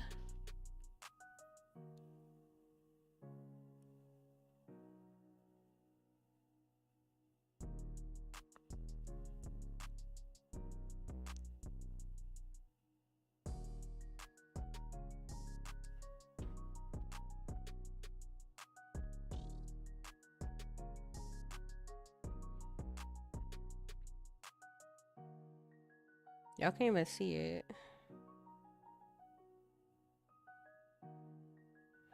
Welcome to Raspberry Pi desktop. Let's see.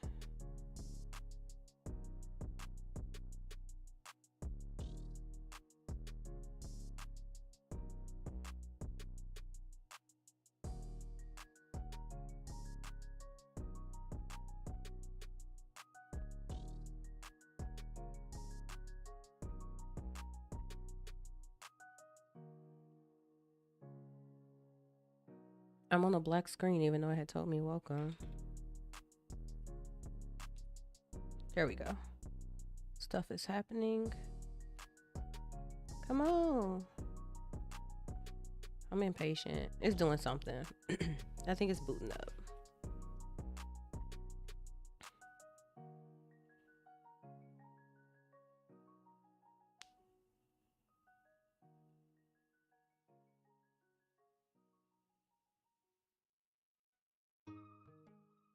It said if it doesn't boot within 5 minutes. Well, this is booting. That's, oh, ooh. I got something. Yay! Okay, now let's see if I can remote into this.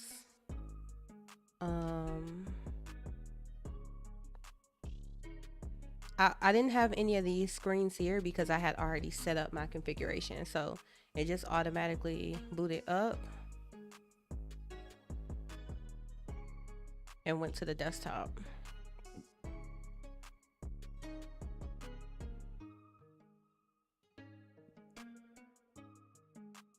This is the one for remote access. I have to know the IP address.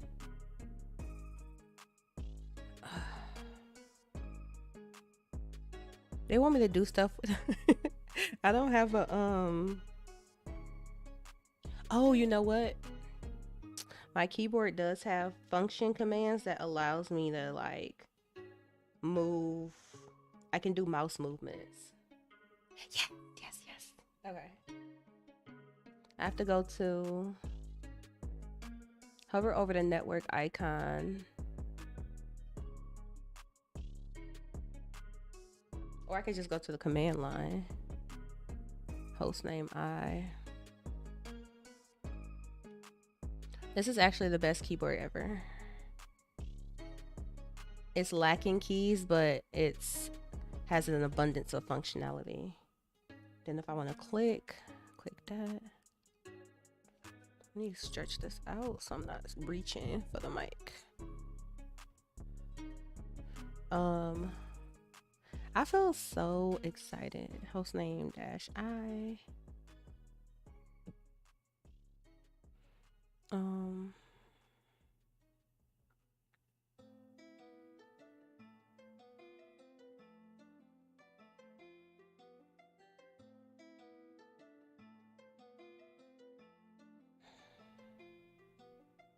I somehow feel like I don't need to know all this stuff. Just tell me.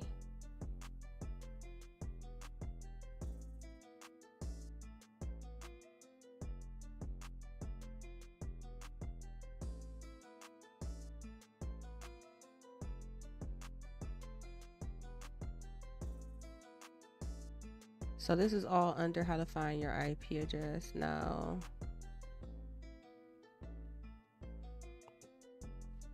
Username @IP. Let's see if I can do this. Messages. Oh, but that's not gonna show y'all the, what you call it?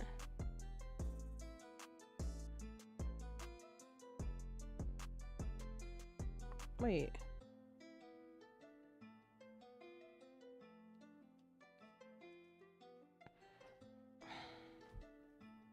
All these cords about to get on my nerves, on my nerves, on my nerves.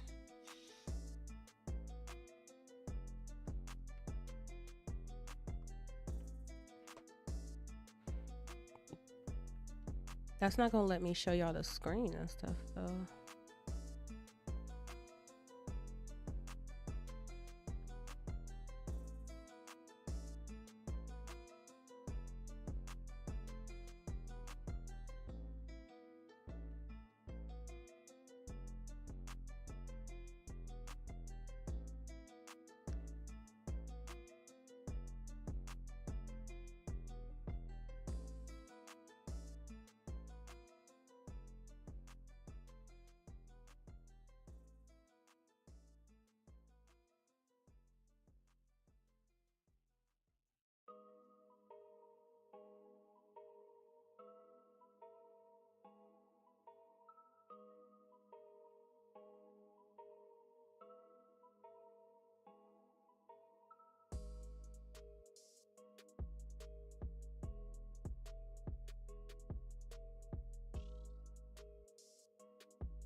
All right. I wanted to post that in my story because it's like y'all can't even see it.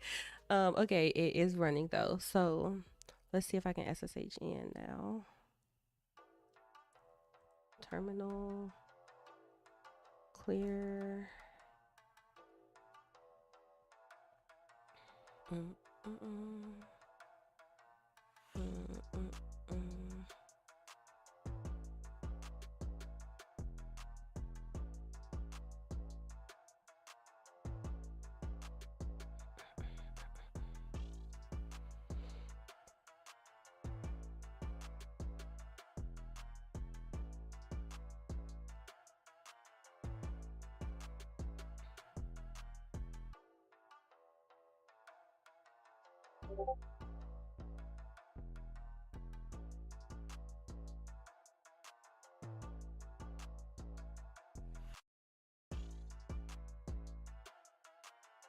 I don't know if I'm doing this right.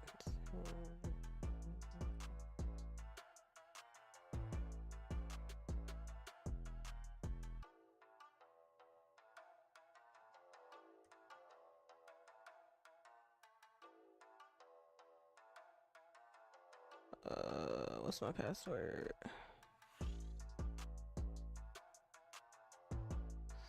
Hey, we out there. Okay.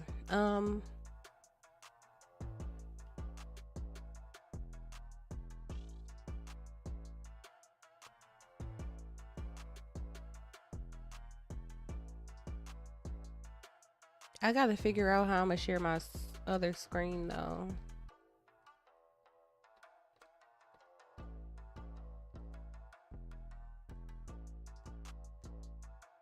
Probably best thing is gonna be a capture card. I'm gonna end up having to set up my capture card, I think.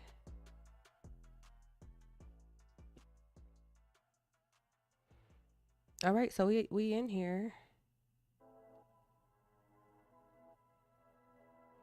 It says, oh, I could port forward a X11. We'll open up the Genie editor in a window. Ooh, okay.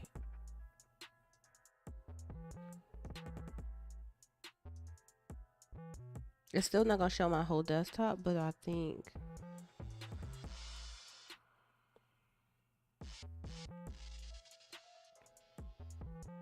you can also forward your X session over SSH.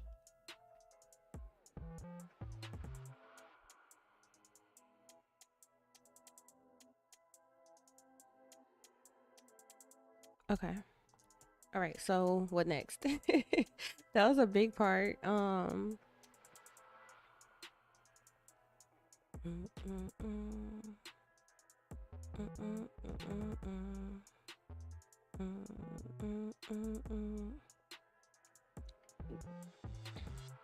I guess the next thing we're gonna have to do is, do I need to install this?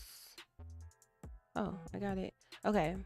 I need to push this code, probably. Clone the code over there and get the bot running over there.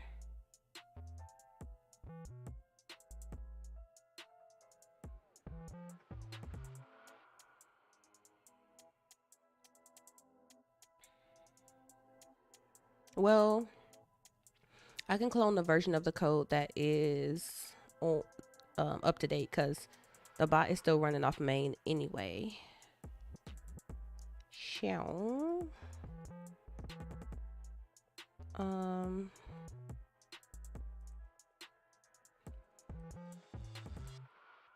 let's make a repos folder as I always do. Always. 3 computers on 1 desktop. Ain't that crazy? I got a PC, Raspberry Pi, and freaking MacBook up here. All right. The other thing I want to do is, okay, so let's get the repo that I need. I think I moved my stuff over here, yeah. Cause it was too much going on. GitHub.com. Oh no, I'm gonna need my SSH key set up for this. I guess technically not to clone, but to push code, I am going to have to do that.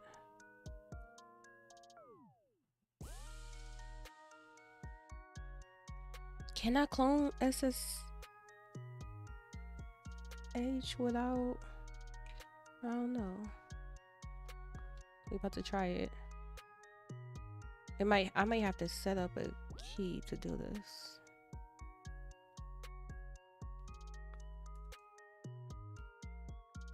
What the heck is going on?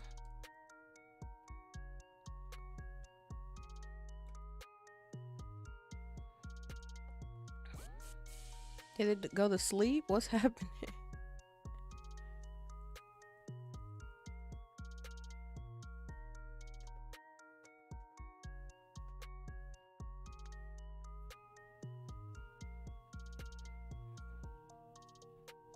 Hold on, let me see if I can change the sleep settings, because I don't know what the heck that was.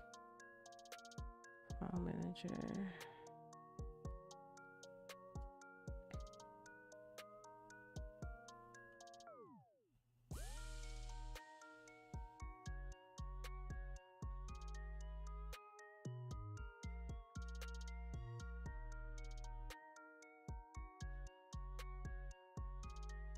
Preferences.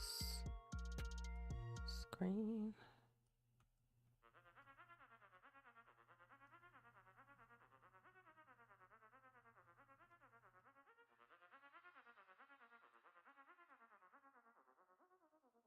Layout.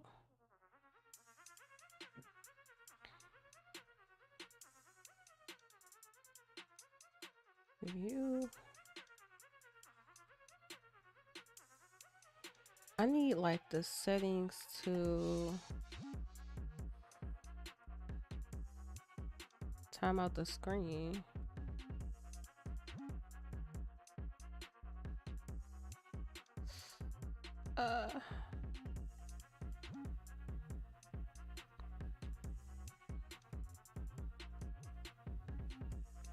I'm not getting enough voltage.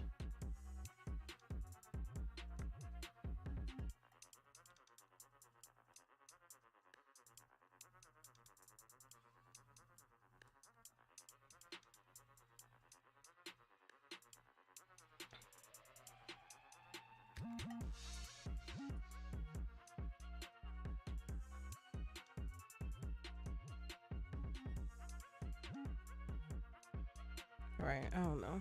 I'm gonna see if I can do this.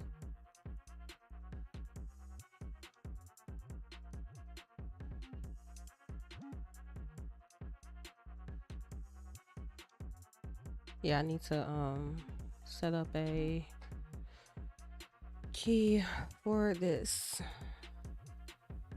All right, let's go the quick route and we will come back to this.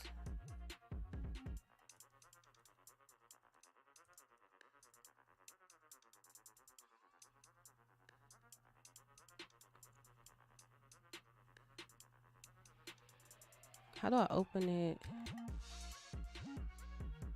It said enter your account password when prompted. Forwarding. You can also forward your X session to allow the use of graphical applications.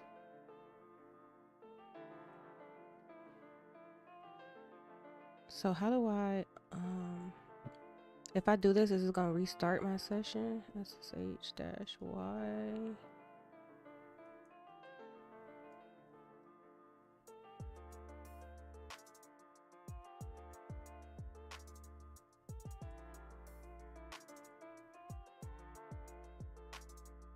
Oh, I might have to download this. X11.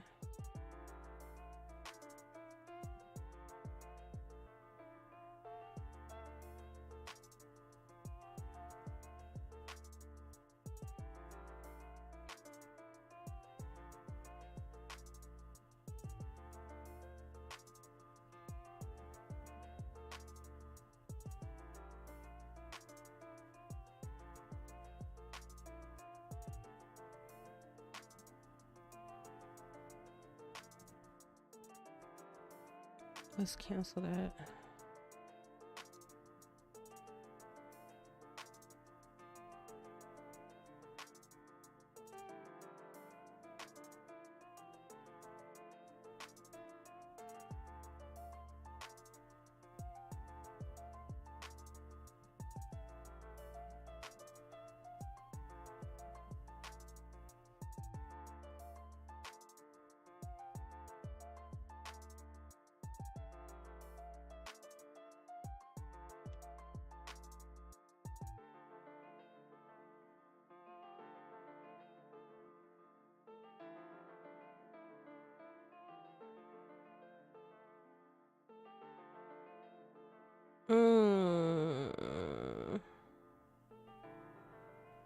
Click log out to finish installing the software.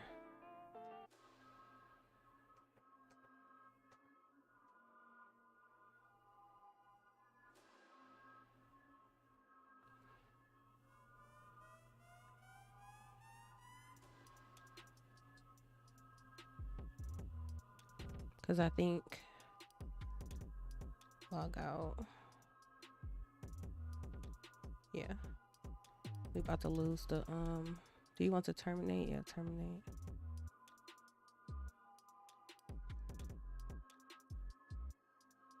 Yeah, okay. I'm like, it's gonna log me out, so well, that's one way to that's one way to clear the screens. Even though technically a lot of times they just reopen as soon as you open. Yeah, they're reopening.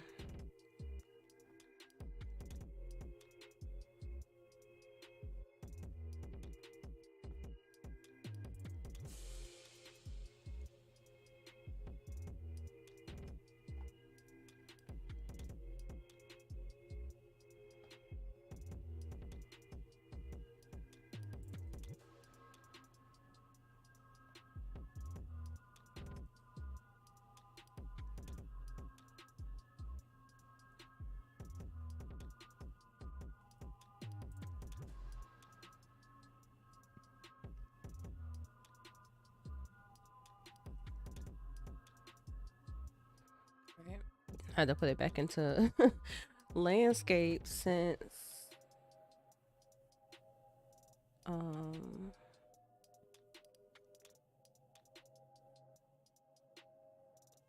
the what you call it is using that too. All right. Boom, boom, boom, boom, boom, boom, boom, boom. Close that. Not now. Close this. Ooh, stuff open that wasn't even open for real. Quit Canva. Quit podcast. I don't need the imager open no more. Close my messages.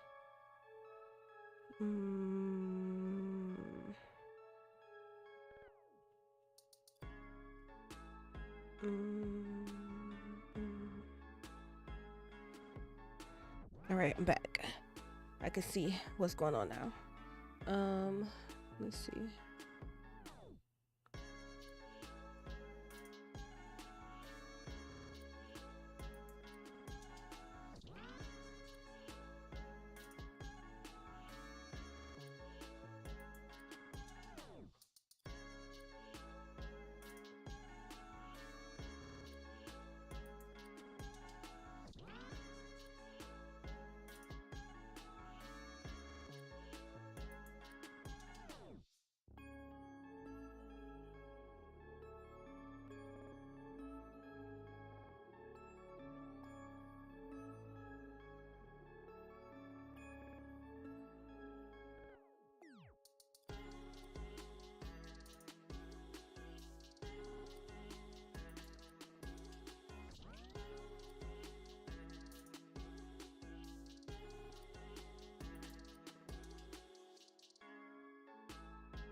Hello, I'm trying to get back into my stuffs.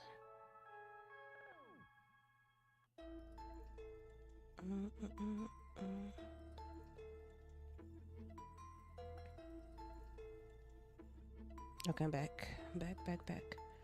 All right. So now let's see if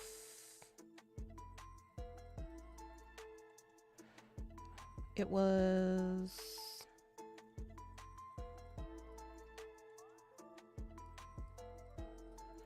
SSH -y.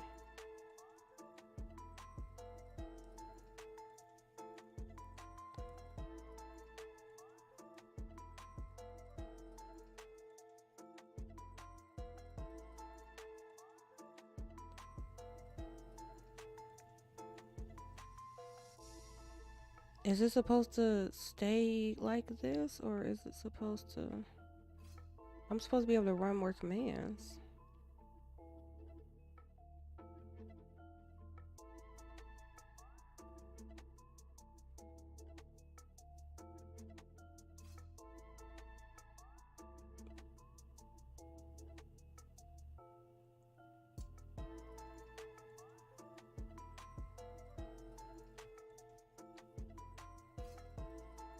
It must be this one. Yeah, no.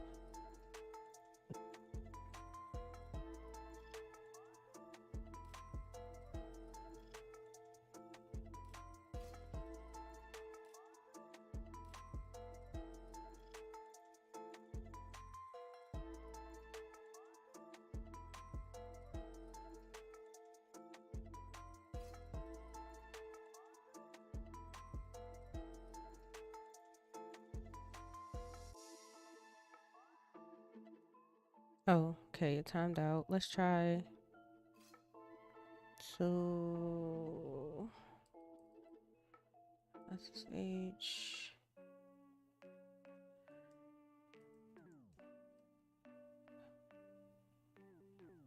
Where is it?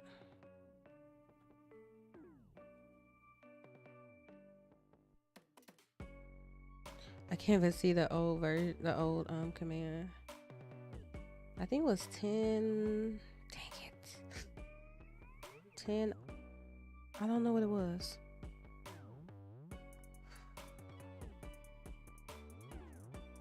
Oh wait, I ran a command to get it though. Oh, never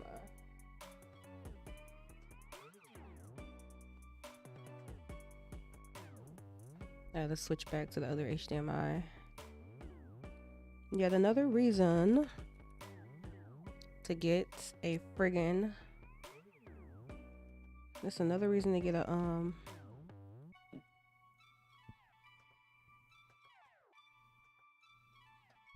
another monitor. 10005, yeah. 10005.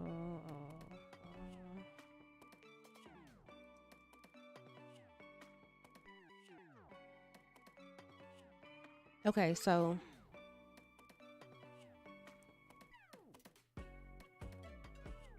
can I port forward now, or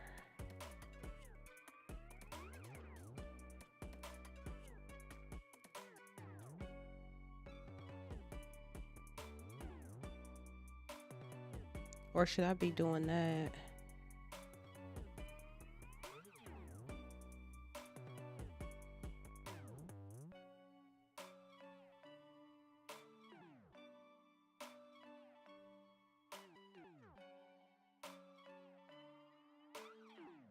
Oh, I wonder, hold on. Control C. Alright. How do I exit my SSH? Oh, here's the keygen. This, I need all this, but not right now.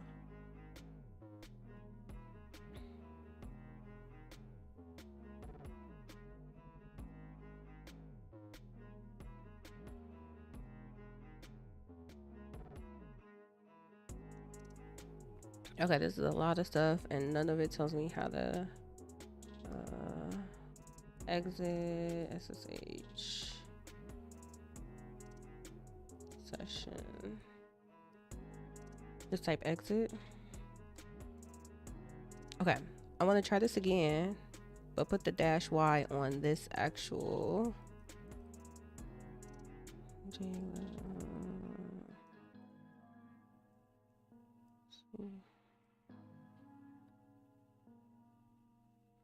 Now,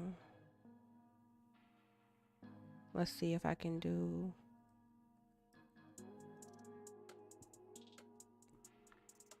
Was Genie?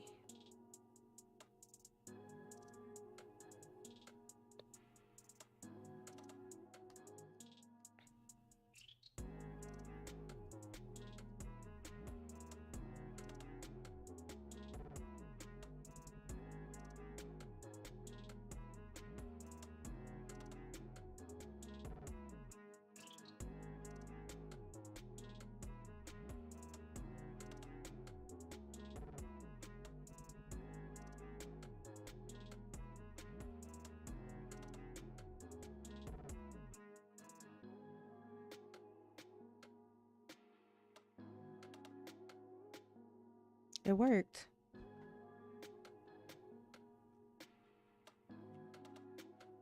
It worked, y'all. Hold on. There it is. Can I make it? No.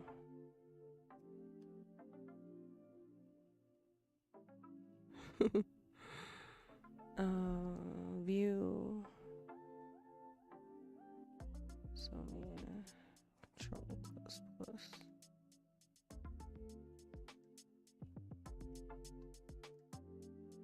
Okay. So let's go to file. Open. No, wait, I don't want to open a file.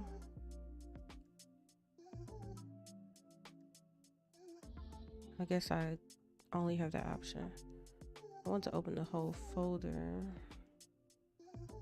Desktop, repos.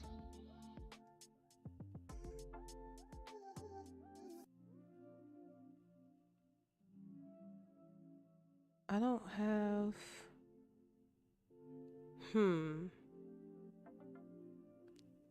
I went way back. I don't have a sample.env. That's okay though. I can see what I need to put in there. Close this. Don't save.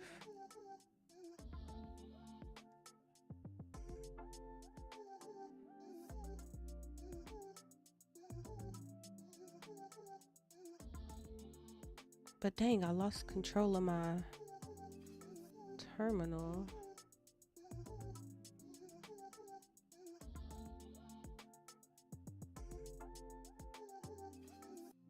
Okay, create a new document that has. Nope, I can't do that. Account username. Actually, hi Miss Signer. Happy afternoon. How is it going? Open my Visual Studio.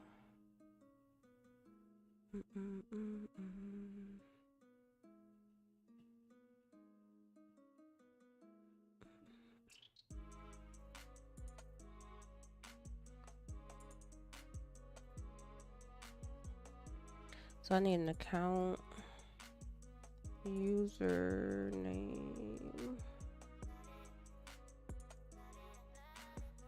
The nerd. Is it the nursery bot or nursery bot?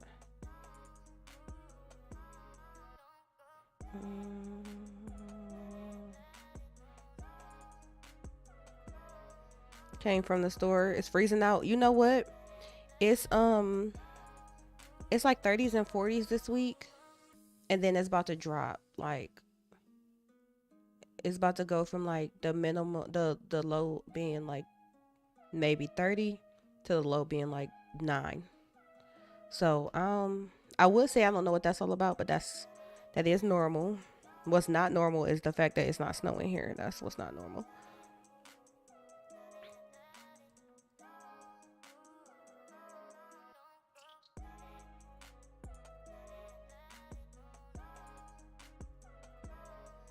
Dang, it's not running no more. Okay, that's fine.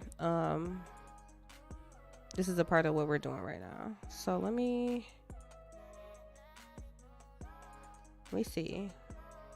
Let me make sure these line up. Account username, password, interaction channel, and then okay, webhook, URL.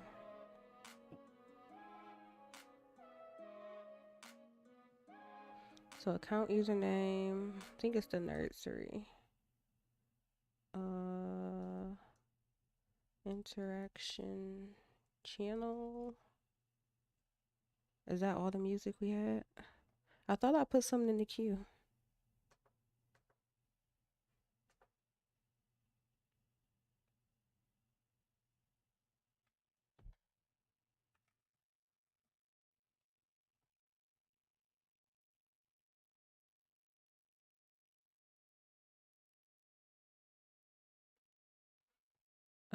I'm sorry if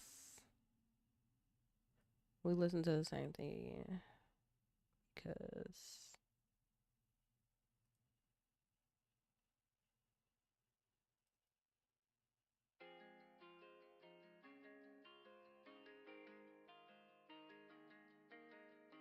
okay. Interaction channel is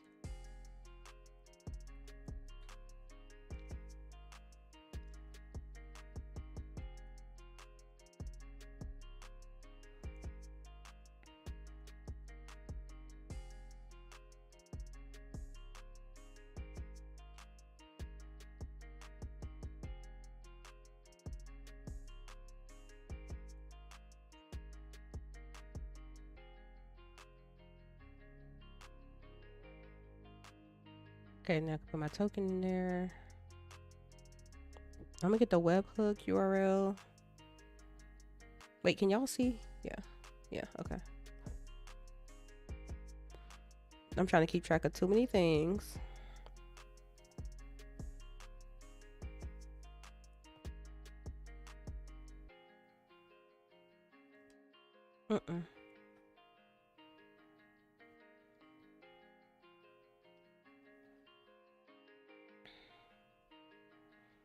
All right, now I'm gonna get me a new token. Twitch. Wait. How do I get the token?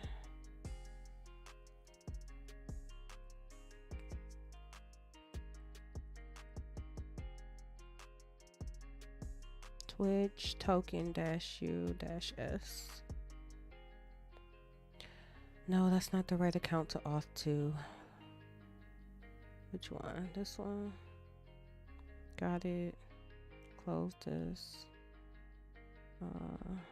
Control C.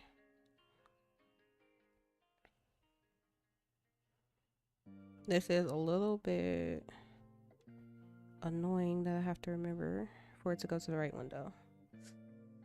Token here. Command C.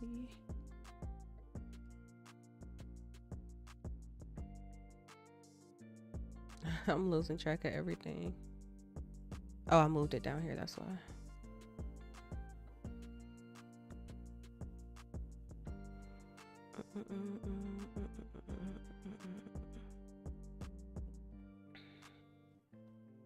Oops. All right, so I'm just gonna copy my token in and then save as. I don't even know if this is gonna work the way I expect it to. I may have to set some stuff up because I need to have Node. This is so fun. It really is fun though. I want it in here and I want it to be the .env. Oh, my dot files just must not be showing up. because when I started to save the file, .env sample came up as an option to save it. So my dot files just must not be showing. Okay.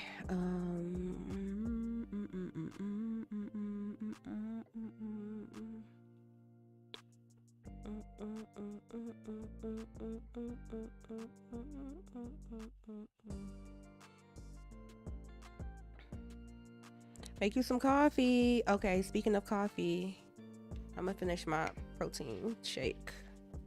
This is my 1 cup of coffee plus whatever caffeine. It's like a cup of coffee in the protein shake plus like the cup of coffee I added to it.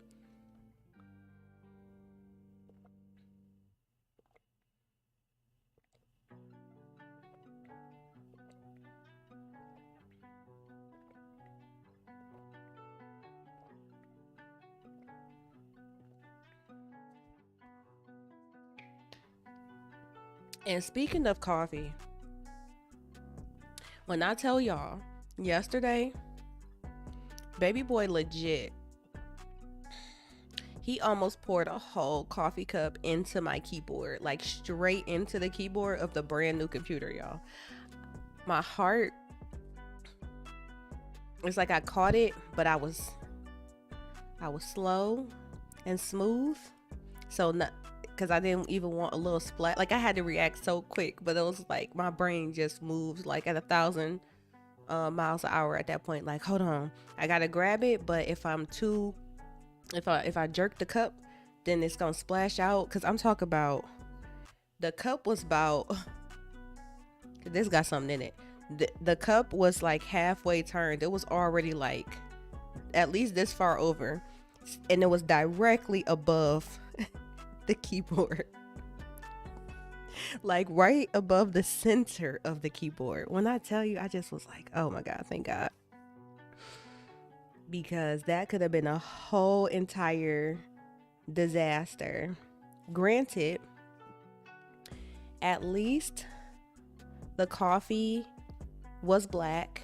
In my experience with water damage, a lot of times the biggest damage that they will tell you you'll get is if you have like sugar or something in the drink, because eventually, like if you pour, say if I spilled the coffee in there but it's black coffee, if I immediately unplug it and gave it time to dry, all things considered, it should still work. But if it had sugar in it, then it might dry up and still work, but eventually the board is going to corrode from the sugar. That's been my experience. Now, this is also interesting because as soon as I bought my last year, as soon as I bought my iPad, I ended up getting coffee in my iPad, and it was like definitely sugared up coffee. But not only did I get coffee in my iPad, I plugged it up while it was still wet, so I fried the charging port. This is why y'all need Apple Care. Apple Care Plus is your best friend, because when you have Apple Care Plus now, a lot of times you can just pay a deductible to either get your item repaired for like basically accidental damage. So luckily for me, I was able to use my accidental damage coverage, and I think I only had to pay like $99 or something like that, $79 I think it was, one of those, to get a replacement iPad. That was a brand new iPad. And then the same thing with the computer. I'm making sure I got my Apple Care on here, Apple Care Plus. I gotta make sure, actually I gotta go and see if the computers get if the computers get damage protection like the phones. I guess because the phones cost like over $1,000 too, iPads and all that. But yes, I had the miniest of heart attacks while being so cool, calm, and collected. It was crazy because he grabbed the handle, and of course he doesn't realize how like that cup looked heavier than it is. So he grabbed the handle, and then as soon as he picked it up, it started to tilt as he was pulling it over the computer. I'm like, oh my God. Whew. But crisis was averted. But that's another reason why I'm about to get, I was saying earlier, Miss Steiner, I'm about to start planning for my new desk, because now that I have my office space, the desk I have is 48 inches. The one I want is 63 inches. And I'm just going to get the same exact desk, but I'm going to get it in the 63-inch version. And it's only going to be like the desk I have now was 129, and the 63-inch version is 199. And I was laughing because I was like, 63 inches, I think that's my entire height. So so it's gonna be a lot of space. But that's part of the clutter of my desk right now, because it's like I got all my equipment right down on the main stage, and when he comes over, and he was sitting on my lap, so he was able to, like, you know, my computer normally wouldn't be sitting right there, but because I don't have that much space on it right now, yeah, it's sitting right there. But I was really, really freaked out by that experience. And I was like, this is why you got to be careful. And this is why insurance is so crucial. Because we be trying to go around and not have insurance on our phones and stuff. And then as soon as something goes wrong, you're like, should have paid that dang on $80.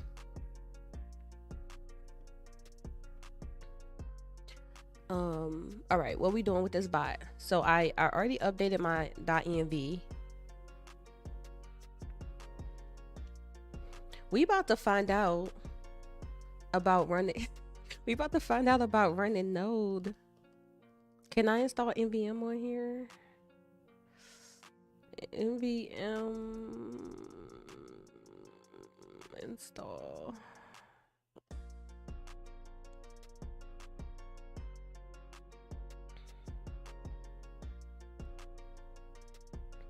And I hear him too. He up. I'm about to go get him up.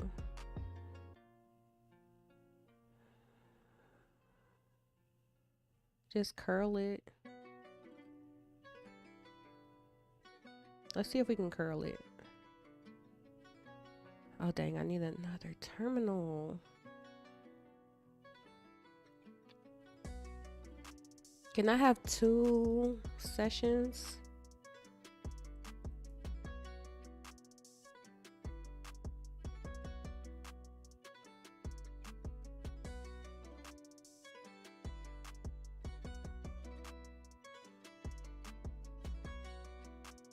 I'm not sure.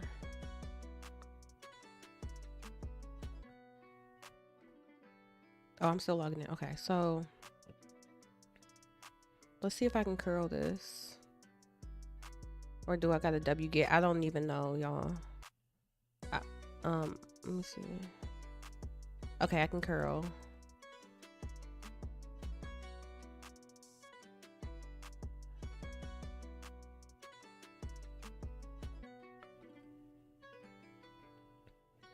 So if you haven't been here, this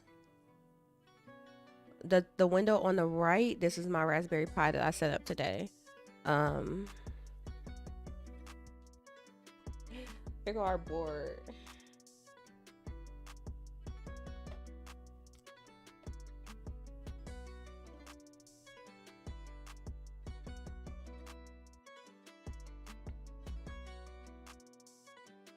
So I think in order to show y'all the actual Raspberry Pi desktop, I'm gonna have to hook up a capture card. So that gives me something to do this evening, because I'm working on projects and stuff around here. But yeah, at least I can SSH in and control everything. I'm not really looking at the desktop right now anyways, because the monitor I have the Raspberry Pi hooked up to is also my PC monitor, so I'm monitoring the stream and stuff like that. And then when I did the SSH command, I'm able to do this -Y, capital Y option, and that gave me the ability to open up the GUIs on my MacBook. So that's why I can see Genie. This is actually an instance of Genie that's connected to the Raspberry Pi. Otherwise, I'll be using VS Code. But yeah, the desk thing is not that bad. So the price I got, it's also like a sit stand. So it's not like the fanciest, but it definitely, I love it. It's really good quality. One of the things, like the finish has been good on it, because I've had it for about a year now, pushing a year. The finish has been good on it. I like the color of it. I liked how I did like the size. The only thing was, you know, this was in my room at my mom's house, so it was me and baby boy and a desk and my bed and his bed and a like a small couch. So yeah, we was on limited space. But now I'm gonna get the 63-inch and make that my main workstation, and I'll put this one behind me and make this the studio. So I'm excited. I think I'll be able to do that soon, honestly. I gotta work my budget around. Definitely next month I will be able to do it, because I have a bunch of projects coming up, but I would love to try to work it out ASAP, because I'm also like that was another thing we was talking about on the podcast. I'm like, changing your scenery can help a lot with your motivation. And for me, one of the biggest things is like not just how my space looks, but like that it is functional. And that's just normal too. Like a lot of times if you have clutter, a lot of clutter and stuff like that in your actual space, especially in your workspace, it's gonna be real hard to be productive. And like, to me, I'll be honest, like I'm one of those people where I'll be like, I got to get a rug in here, because being on hardwood floors, and this is an older place, so it's like the hardwood floor is not completely level like it probably was when it was first built. So you will notice, like if I get up, depending on where my chair is sitting, it might just get a little momentum and just go straight back to the wall or something like that. That's so, or I'll be sitting here and I'm like, if I'm not if I'm not on the right spot in the floor, if I'm like slightly at an angle, then I'm gonna be battling the chair. It's not really bad in here like it was in a apartment I had previously, but it's just enough to where it'll keep getting on your nerves. And it's like, you don't need that extra frustration when you already got the frustration of programming. So like, I know I need to get a rug in here, and then I'm definitely gonna get a new desk, because and then the other thing I'll probably end up getting after that, I'm gonna start investing in storage. I have some racks at my house that I need to get, and or at my mom's house, I have a rack I was using that I'm probably gonna start putting all my equipment in,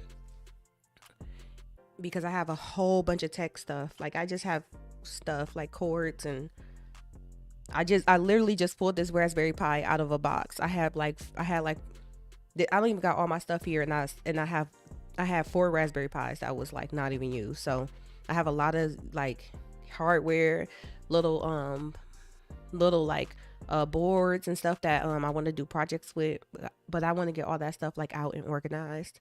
Obviously my studio stuff, all my instruments, and then my Cricut is, I need my workspace for my Cricut stuff. So it'll be like one desk. I have a bookshelf. I have a rack. One desk. Some of those like some of those storage bins, like the fabric storage bins, probably. A rug, and then some new lighting. That'll be like my basics, and that will literally, I'll be able to turn this into something so cute with just those items. All right, so I made the .env file. I was able to install NVM. So now I guess the question is gonna be, if I'm here, NVM, no, It's NVM use. That's not what that's supposed to do. CD to nursery bot.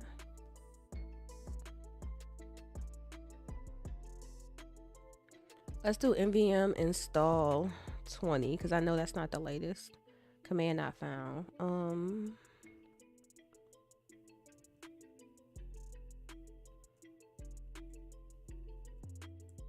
What do I have to source?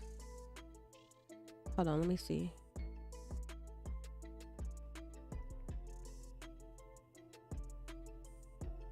Running this command. Let me go get this boy. He is mad. Hold on.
Hold on here. Look, you can see yourself.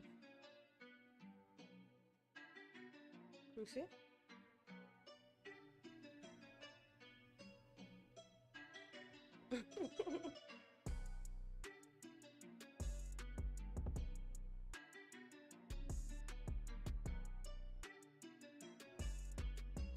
Say hi.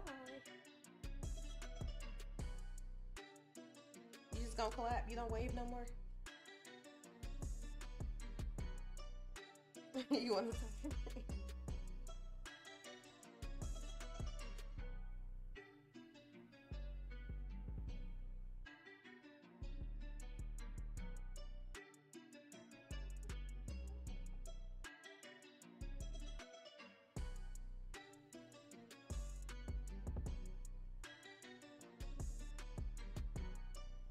You ready to run the meeting? Miss Signer says hi, baby boy.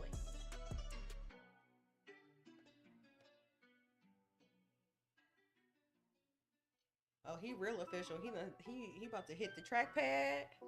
All right, come on.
Invite them back.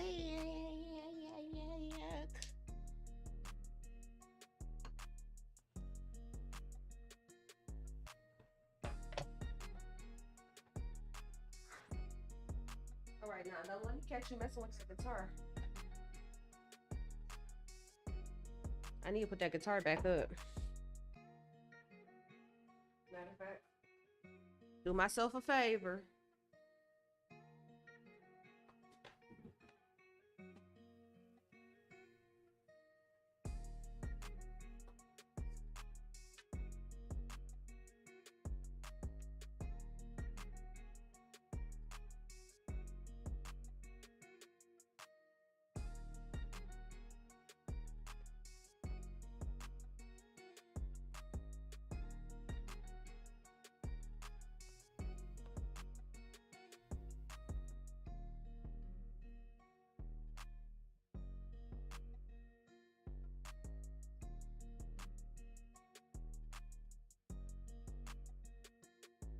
Oh my goodness. We have a Guitar Center here that is so kind. They are so lovely. When I got my guitar, that I didn't buy like a bag with it, and it was raining that day, so they was like, let's see what we got in the back.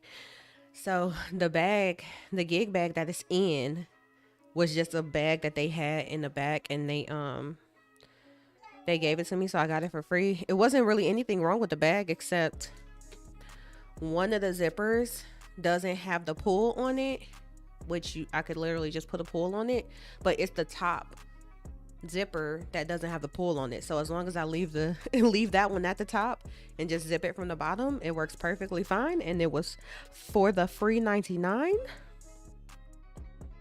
so I can't complain. All right, where was I? Okay, so I'm trying to finish this. Attempts to add those lines to that.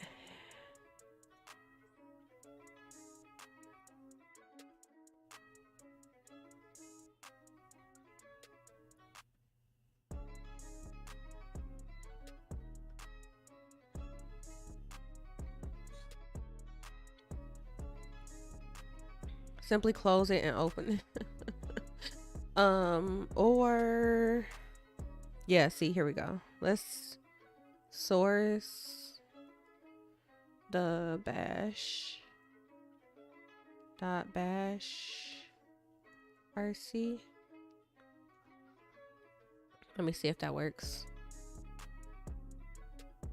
That did work. Okay. I'm enjoying this. This is actually working out. I shouldn't say it's working out, but it's working according to how I anticipated it, because a lot of times you can get stuff to work. That's not the problem. The problem is whether it goes according to what you anticipated, or you have to end up going and doing all kind of extra stuff.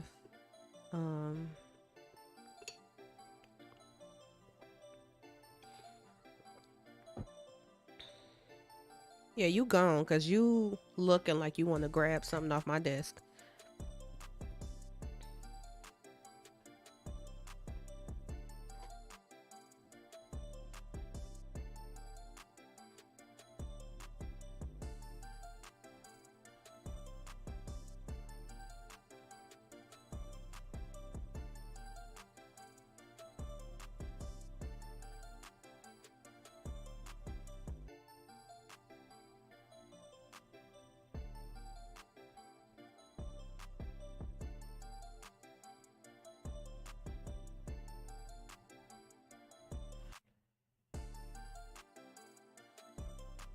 I'm gonna try to put YouTube Kids on for him.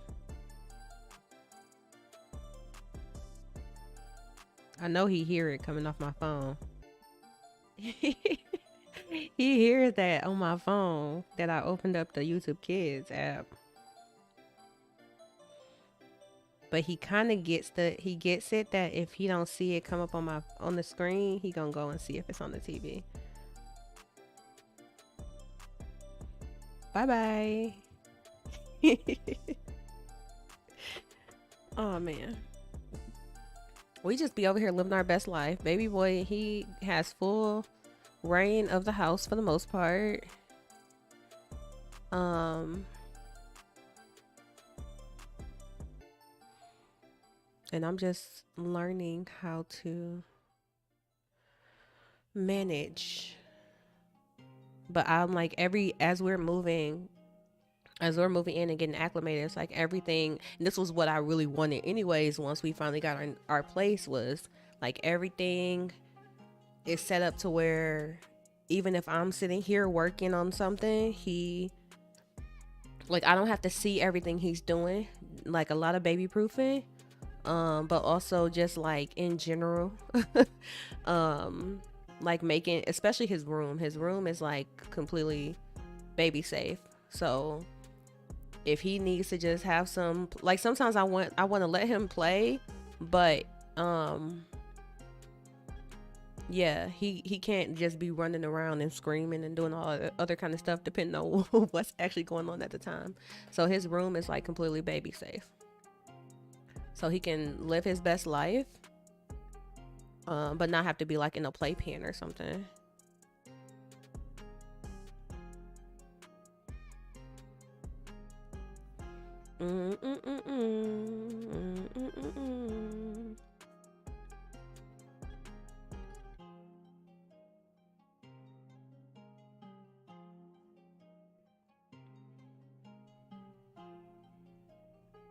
All right, so this works. So then what I'm supposed to do now is npm install.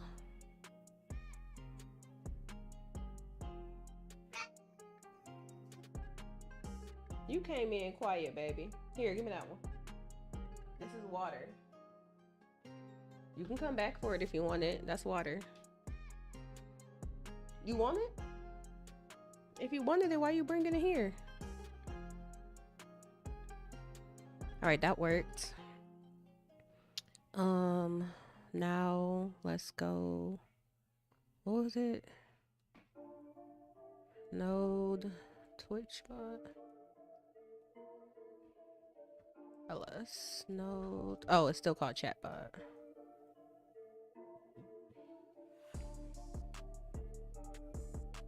That worked perfectly. Oh my goodness.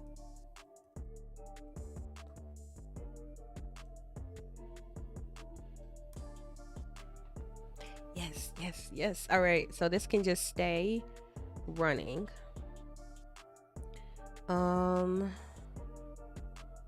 can unplug everything. Honestly, I can unplug the HDMI. I can unplug the keyboard, and I can just leave it be.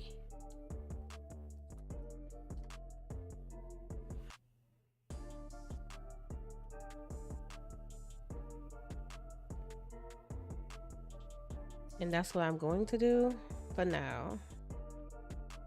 Cause this, I also have to find a good,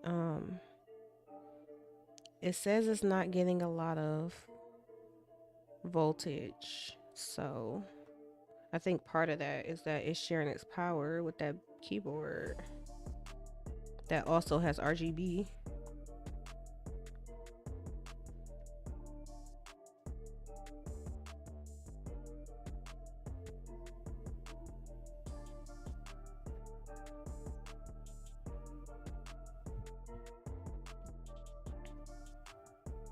All right.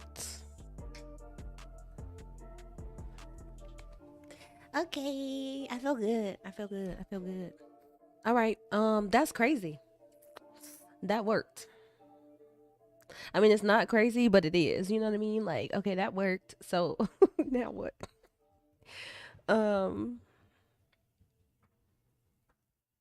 I guess the next step is getting the process set up for the tokens. But right now the bot is just gonna run. As long as I don't unplug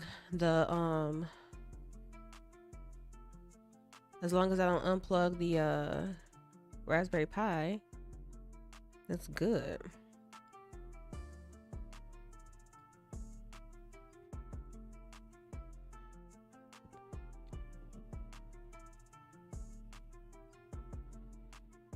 It's like that moment when your plan actually worked.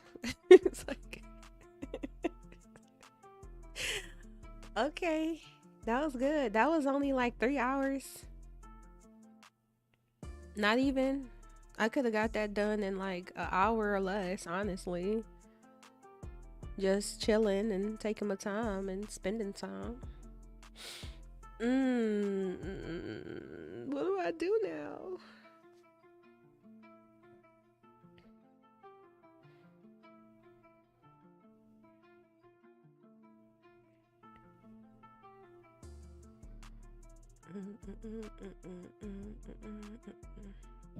Okay, let's check out Opus. Was it on this account?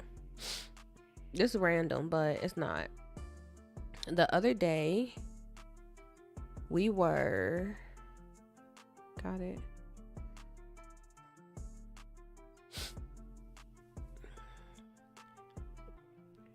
The other day, we were looking at Opus. Not Opus AI, Opus Pro. And I ran my second podcast through it, or my second, not technically the second episode, but it's the second episode that I ran through Opus, and I want to see what it came up with.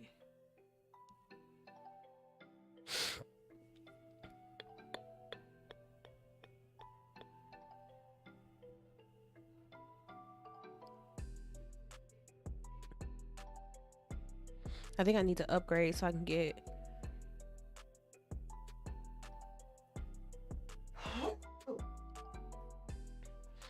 It's not showing me...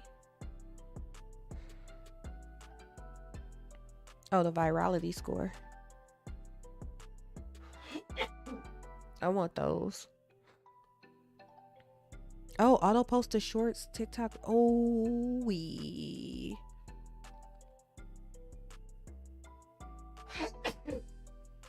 Excuse me. What the heck?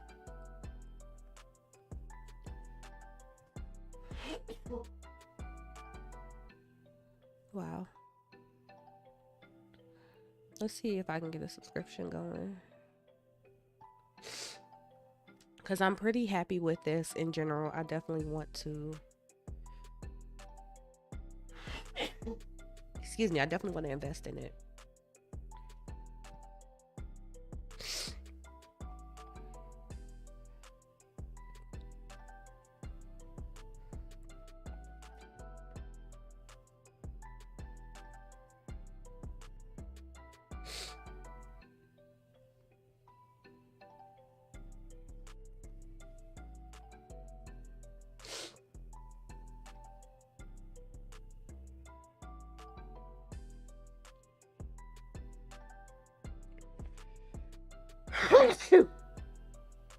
Jesus.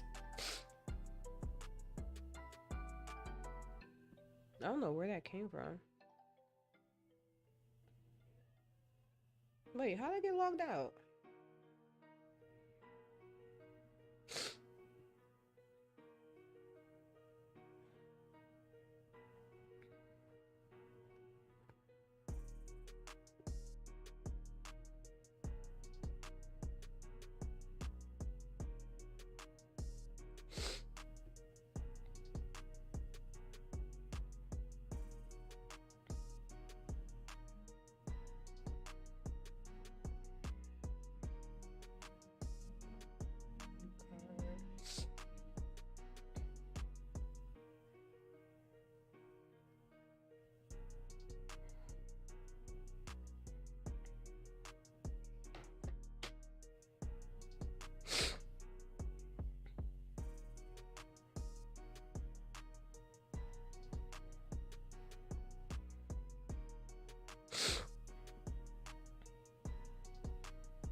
All right, I got 2.5 more hours of credits. And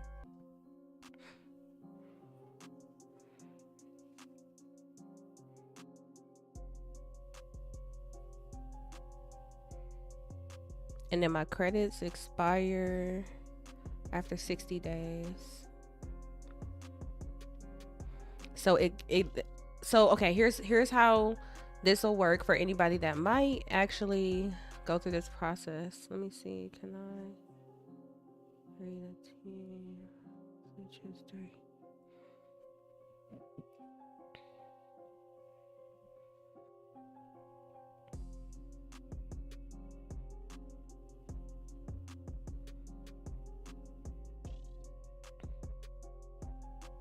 Wait, so can I be signed in as another account? Cause that's what that's making me feel like.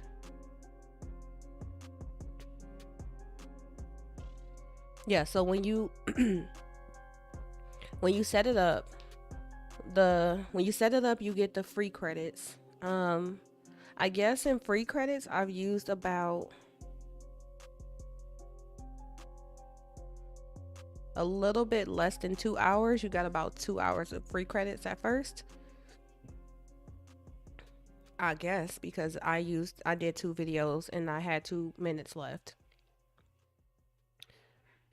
Then when I upgraded, then I got my credits for this billing period. I got those instantly, so that's why I went back up to 2.5 hours. I mean 2 hours and 30 minutes.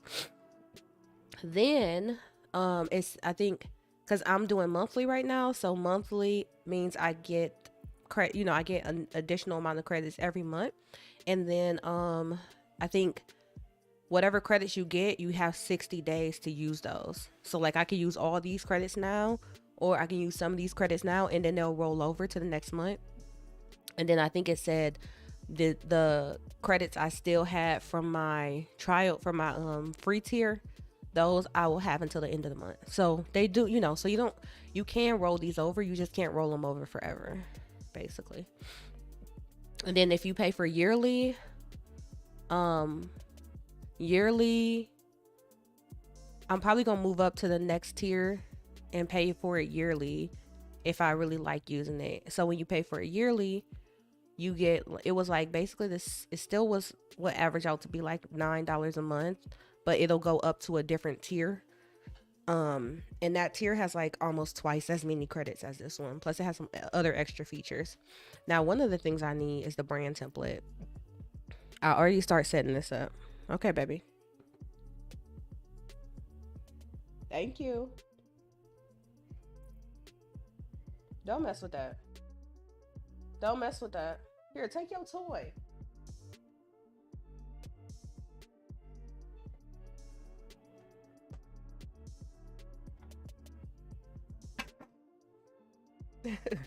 He always messing with something that don't got nothing to do with him, but the toys just be sitting there.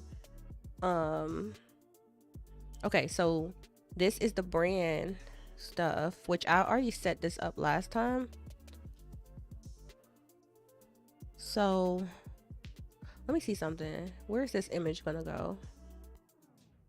If I go to here,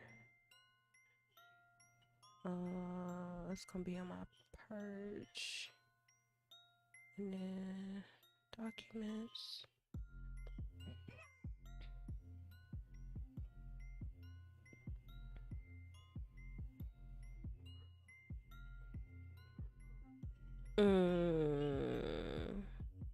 Actually,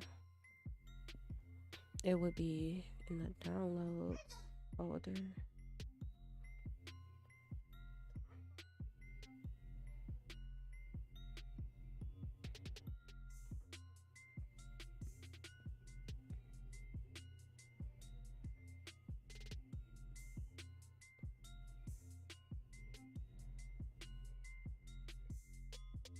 This one.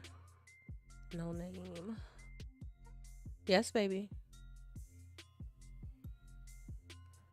Oh, I was about to say, I know you're not about to. I know you're not about to.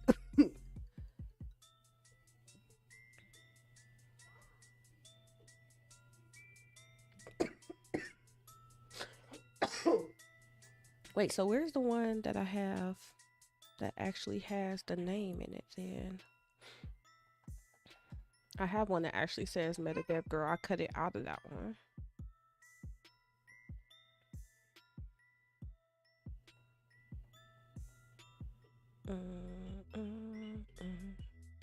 Let me see this one. See, that's not easy to read. All right, let's go to Finder.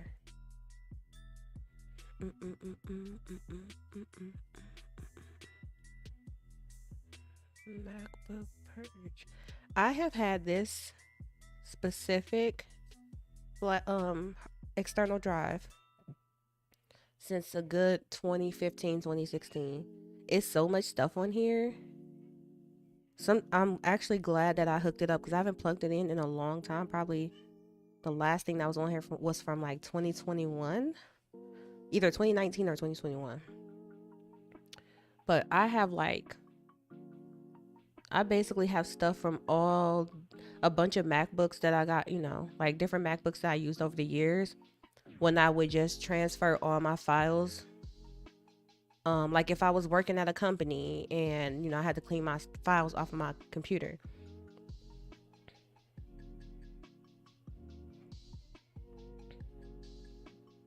What was this supposed to be for? I like this. When did I make that?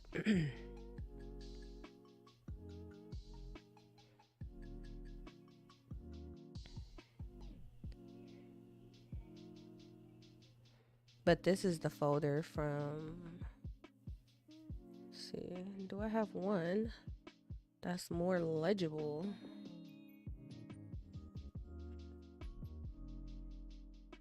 Because these are not going to show up well when it's small.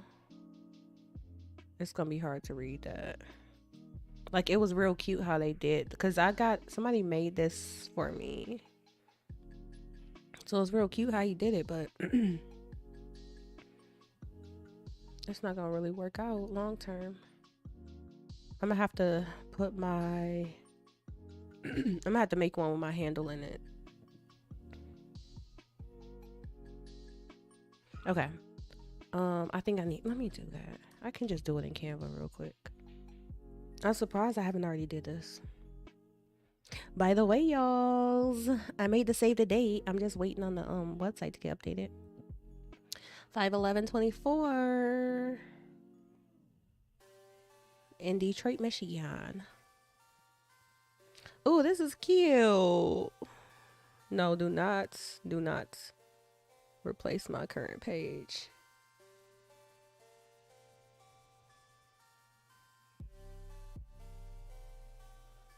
Dang, I wanted to see that.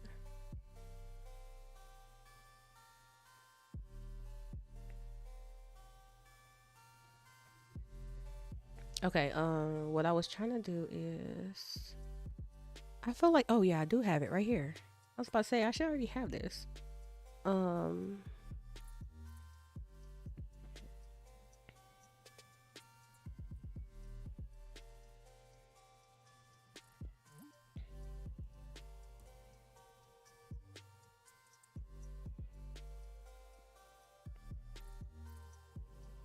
Social media, I guess.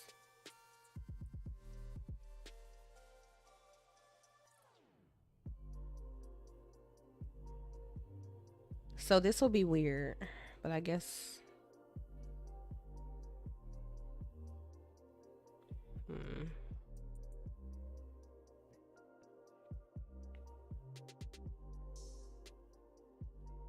Center that.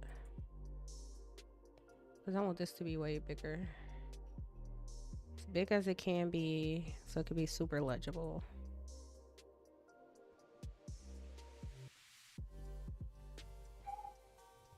Yes, baby.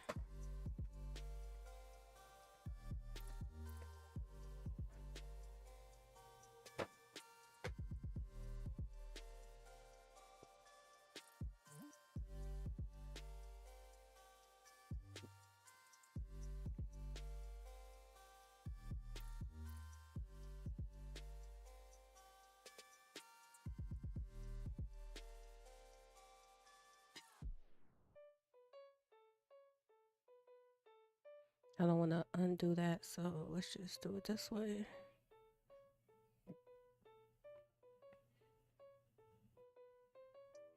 And then I can download it with a transparent background.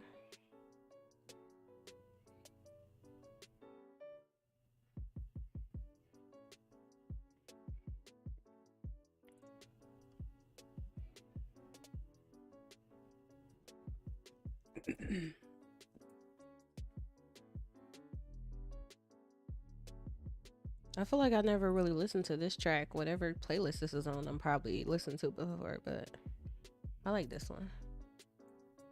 It's called Pinky Up. That's hilarious. That sounds very suited to me. Okay. Let's see, look. If I make it real tiny, you could still kind of sort of make it out. I don't know. Maybe I should do an alternate version because I feel like I would like it to get a little bit smaller. I mean, bigger.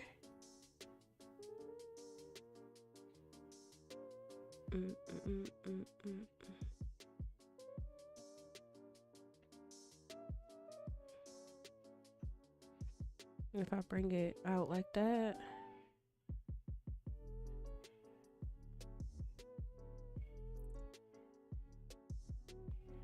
Then I can make this a little bit smaller.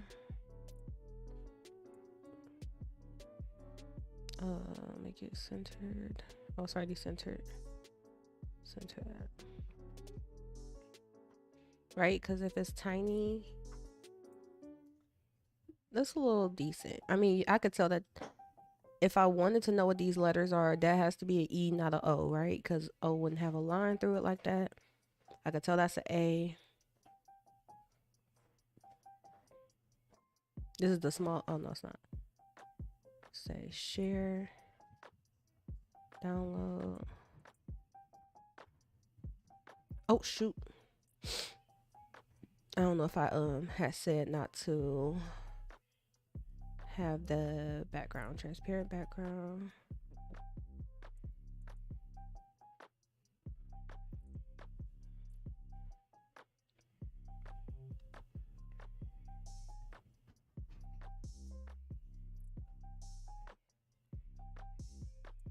All right, so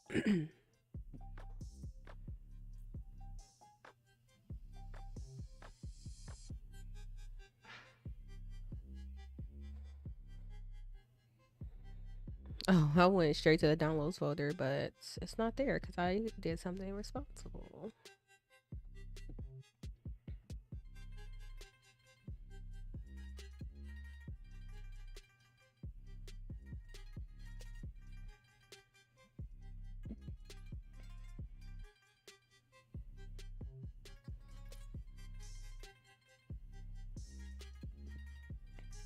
I think it's still gonna be here. Let's do this one. I think this one is the best option.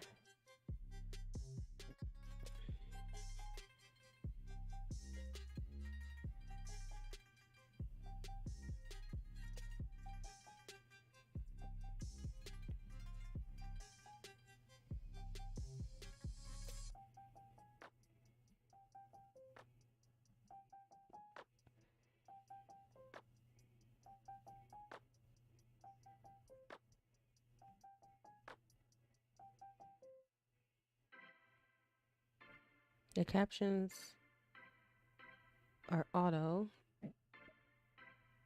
I already picked all the rest of this stuff the way I wanted it to be.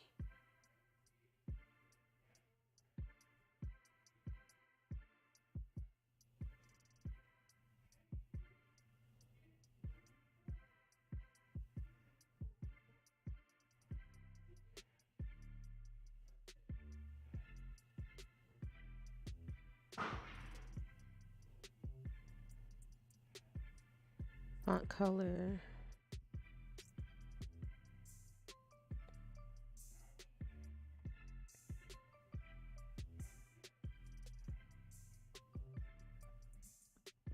I don't know how this is gonna turn out.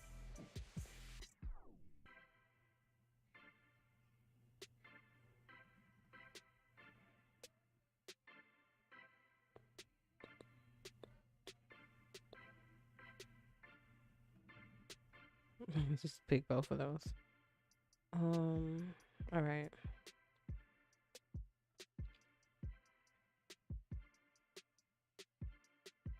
It's the default. Okay. So let's go back. I wanted to see this one because this one cannot. That's my only thing. Oh, you know what? Edit this clip. I guess it's not gonna show me all the rest of the stuff because it wasn't processed with that. Trim or extend. Oh, just delete the words I don't want and then that's it. Oh, perfect. Scene layout is down here. Change layout for each scene. If you want to change layout of the whole clip, please use the layout in the design tab.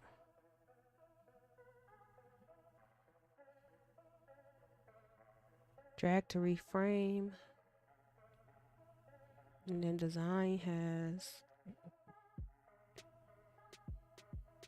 oh, AI B-roll. Huh. I might have to try that. I'll try that when I upgrade. I think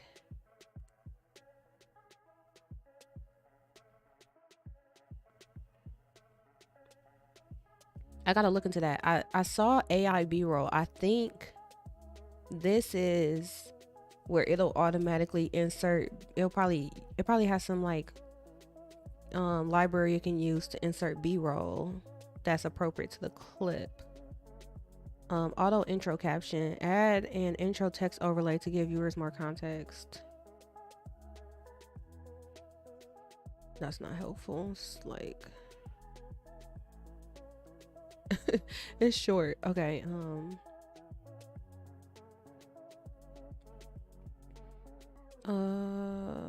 Preset template.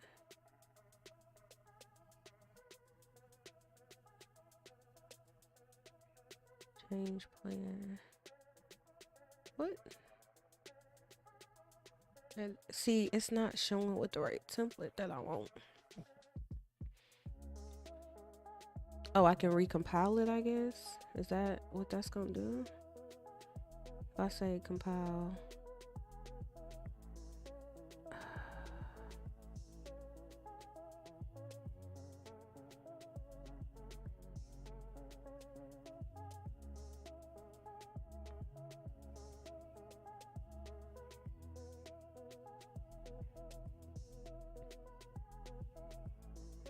Axios error. LOL. Do y'all need a developer? It's gonna be loud. But now they have the Yeah. Hold on. Here's my sound. this for you beta, which is really interesting because I hate this. This one has terrible audio. okay, this is a better example. But yeah, usually what happens is you can't see the screen on these. Oh, but I can't see the screen.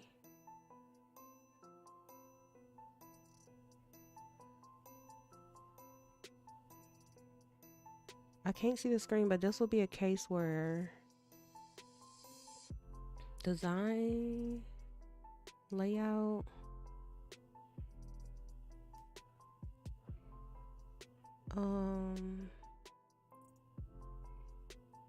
select the layouts for the new projects.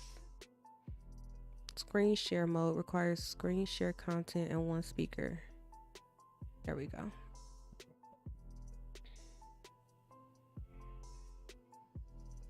Not that you could see what the heck I'm doing on here. Oh, this is a game changer. Preacher, this one is Opus. Opus.pro.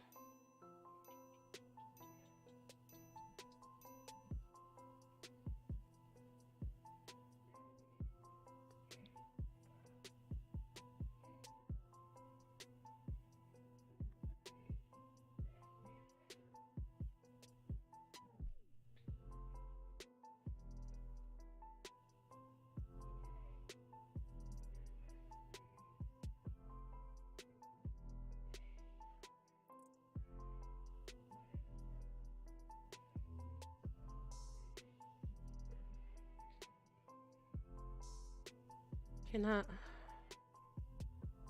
I really want to fix how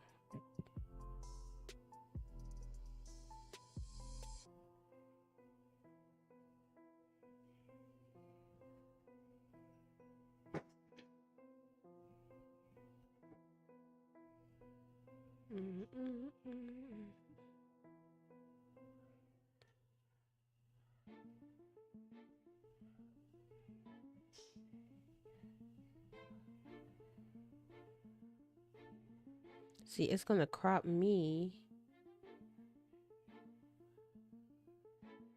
but I want to take up more space. I guess it puts a bar in between us. Okay. So I can't do much about that.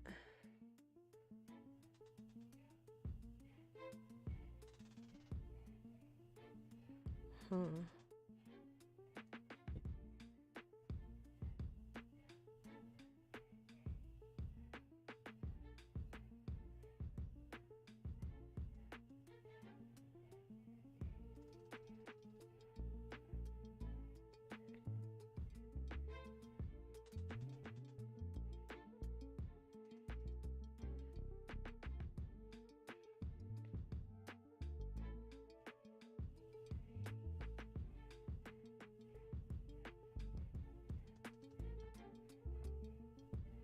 But now they have this For You beta, Bro, which didn't I is just turn really this down? That's so loud.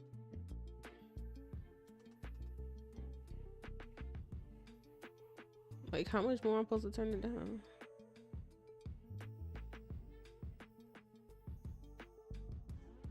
interesting because It's not.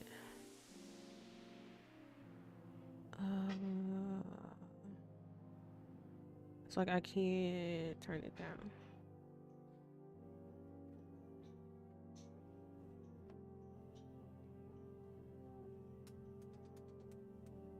Where is my air server file? Oh, you know what? I can turn it down from here, can't I? Yeah.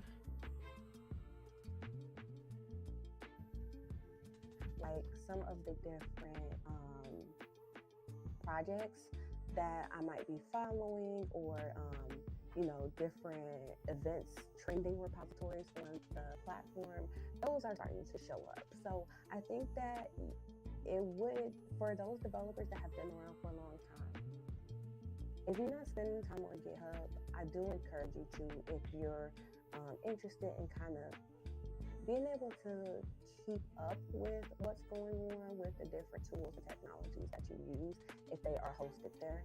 But now they have this For You beta, which is really interesting Okay. because like some I of the don't know different what the heck was going on with my audio on that projects. one. Which just sucks. It's some things I have to redo because the audio was like literally jacked up in the recording.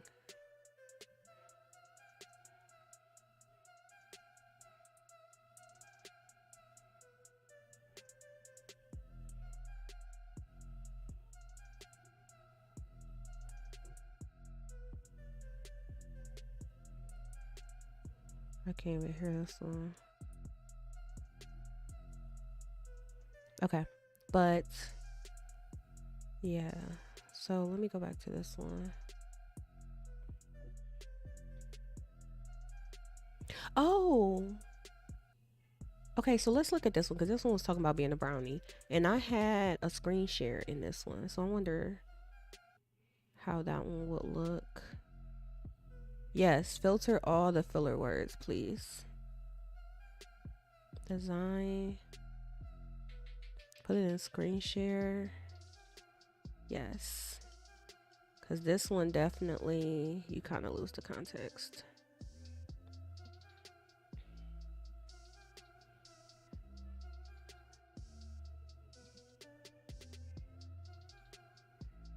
This is hilarious. Now all of a sudden I can't hear nothing.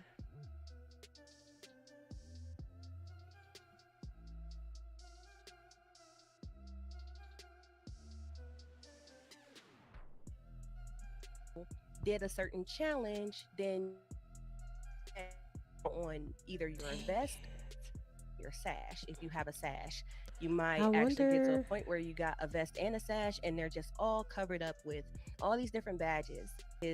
Um, when you only need to know things from a shallow perspective. But in programming, the thing that you want to focus on more so than acquiring and amassing a certain number of skills is focusing on mastery. It's really all about the mastery.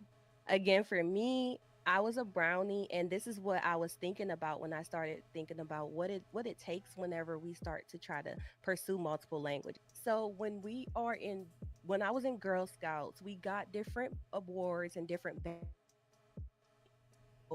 did a certain challenge, then on either your vest, Okay. your sash, if you have a I sash. wonder how my recordings came out from those, because I think.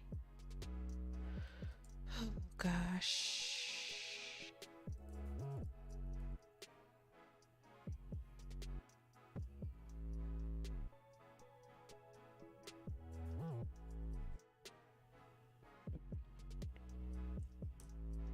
I think stream or record in portrait mode. Beautiful. Uh-oh, y'all. We can go live on. Wait, can I?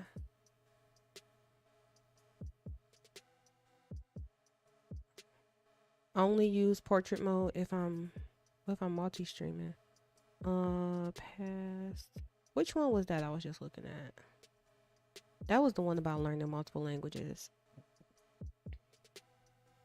Because I haven't gone back. A lot of times I do keep the local recording, but it probably was. It could have been the connection. I don't know if that will make a difference.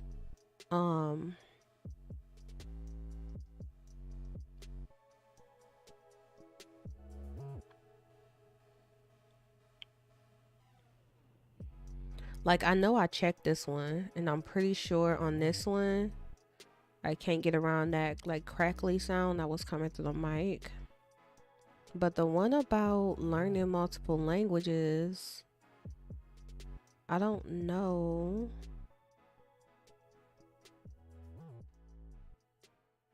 if audio and video.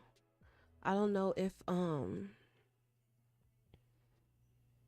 the choppiness was like a connection issue, if it will not be in my recording. Hopefully it wouldn't be in my local recording. I think that's the whole point of the local recording. That if you had network issues, you wouldn't lose it wouldn't translate into your local recording.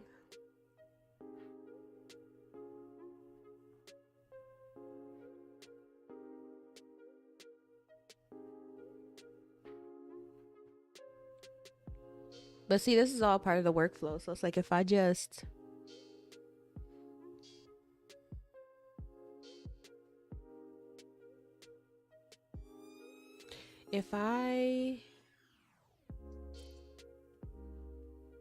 the more I go through this process and like start to use the tools that I want to use and figure it out that way, the better I will be able to get my like setup refined. Turn this like down. This is that one. Multiple languages. I don't really love PhD, but I did work programming language. Like, what more do I need to know? Where's the badges? And then multiple languages, like I can't speak both of those languages. In some type of I think this is good. You see, mommy? Oh, hold on. Pictor, thank you for the follow. Welcome. to have exposure to different things and see how different languages work. But yeah, it's not a badge. It's not a Girl Scout sash that you have to learn JavaScript. And then I'm trying to find. because again, you can literally never. It's like I can't speak to both of those languages. In some type of look, man, if you're doing the first language, you wanna kind of hone in on that idea. And so, like I said, I'm about to use 60 credits, 60 minutes. I have 2.5 hours, so that was a really good episode, as that I would want to have like some tips and make like shorts out of. So I'm okay with having to run that through again. And I have my templates now because it was good. It just, this I ran from the YouTube link, and the YouTube link, obviously, when it was having like connection issues, those are in the YouTube recording. So let's go back, because it came up with a whole bunch of stuff, but I can't use none of this because like dang near everything it came up with. Now this one is not so bad. This is why I feel like it's important to talk about this. Some of them are okay, and some of them. So when new features come out in your language, when you're not really sure how something is working, or something is working in an unintended, unexpected way within your application, you can actually go and dig a little deeper and see what's happening under the hood. What happens inside of those methods is not a black box. A lot of the different languages we use are open source. So you can actually go and find out, oh, how. See, like, okay, how come? Maybe it's just a couple again of them. For me, I was a brownie, and this is what I was thinking about when I started thinking about what it takes whenever we start to try to pursue multiple languages. So when I was in Girl Scouts, we got different awards and different yeah, see, it messes up right there.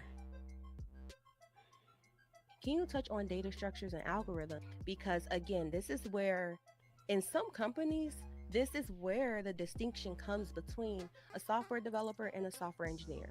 I'm not saying that in order to. I think I can work with some of these, but the one about I do want to clip about the brownie badge. I want to clip about the brownie badge for sure. Let's see. Okay. Oh. Ooh. Can I do this? I don't want none of that. Not that part. I don't want this part.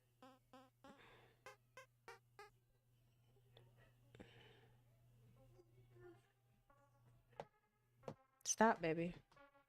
Okay. Oh wait, undo. Just do this part. Do these.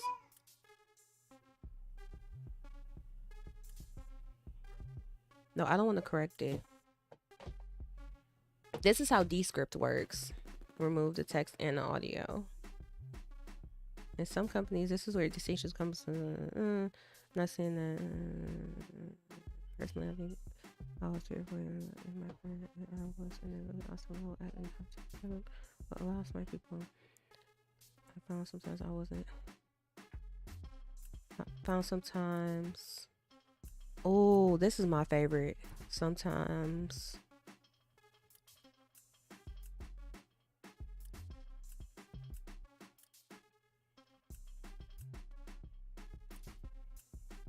I felt like I wasn't speaking the same language as everybody else, or rather, everybody else was speaking a language that I didn't understand. There was things like knowing more about data structures outside of this, maybe basic arrays. Wait, what happened to this part?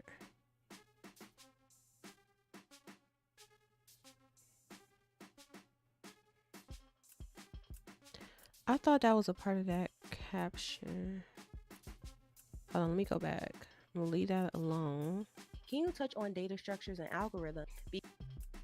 I thought that went all the way through. Again, this is where, in some companies, this is where the distinction comes between a software developer and a software engineer. I'm not saying that in order to be a software engineer, you have to know data structures and algorithms.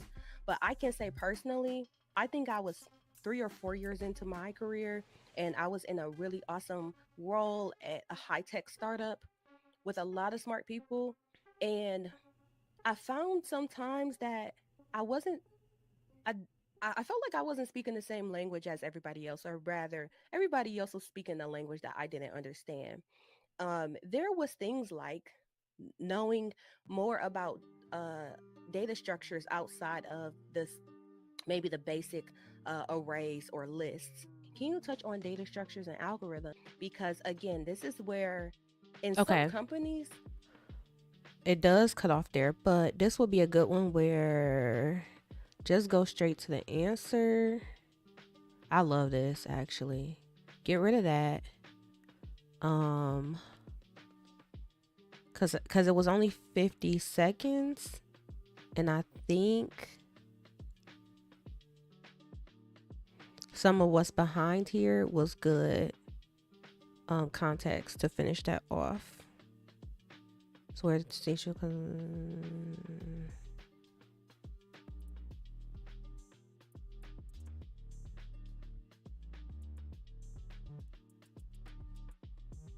I found sometimes that sometimes I felt like I wasn't speaking the same language as everybody else, or rather everybody else was speaking a language I didn't understand. Outside of basic arrays or lists, there was things about knowing different types of algorithms and how those play together.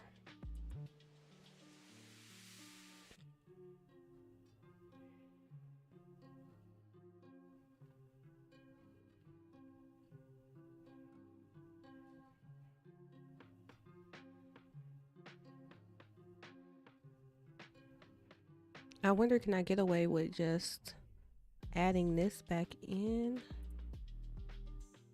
Can I? No, I don't. Oh, I could do set as end. Can I get away with ending it here?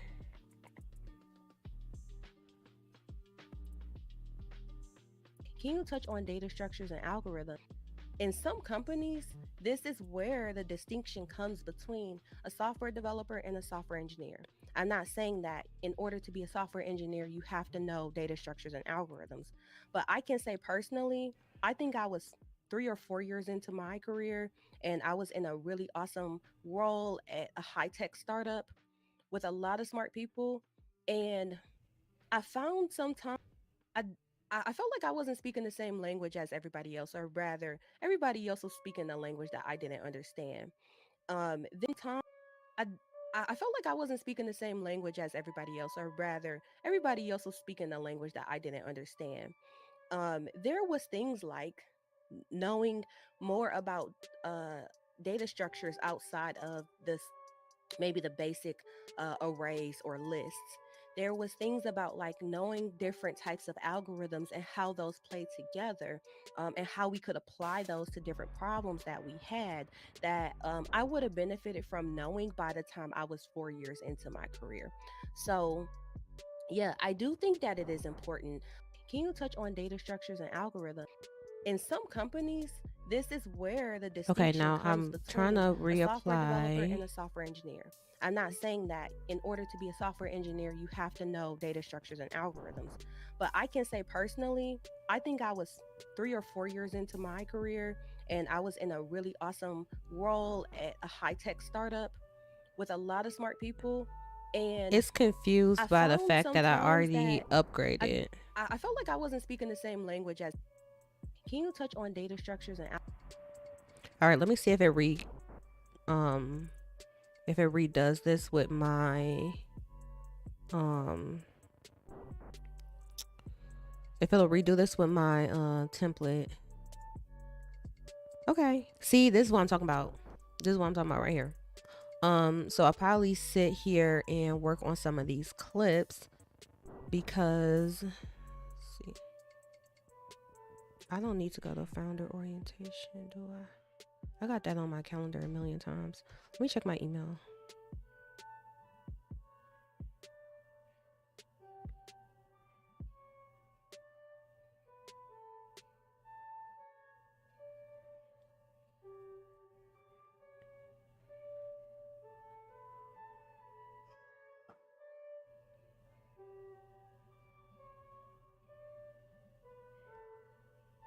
Okay.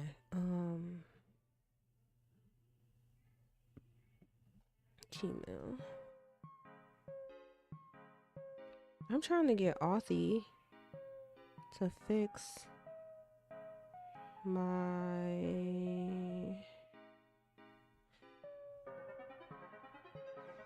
Authy. Oh, it's approved. Y'all approved it at 3 in the morning? Huh.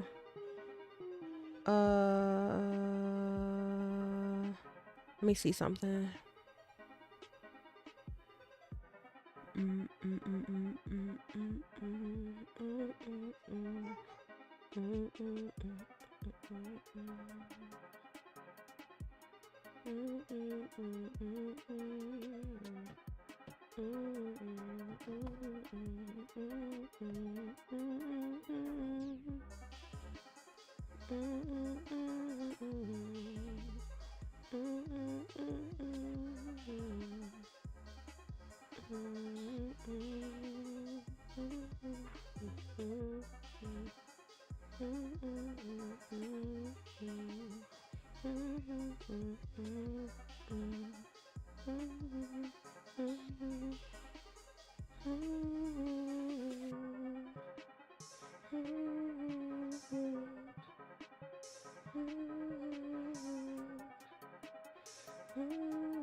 Okay, I need a.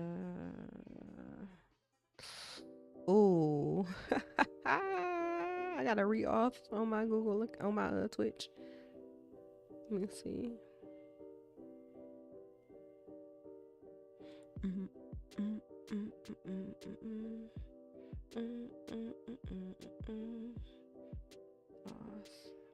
What's the Google auth thing called?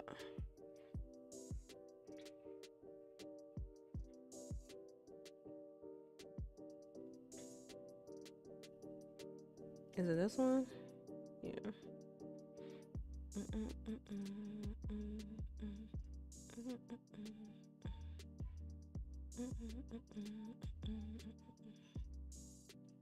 I guess. Add a code. Do I do it this way? Scan. Okay.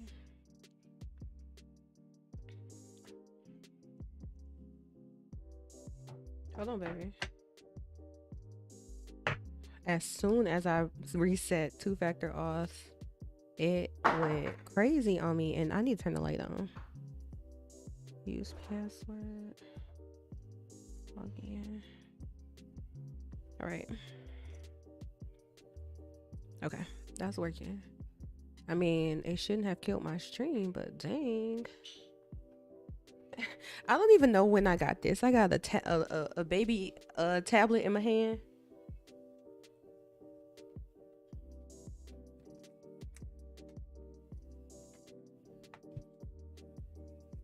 All right.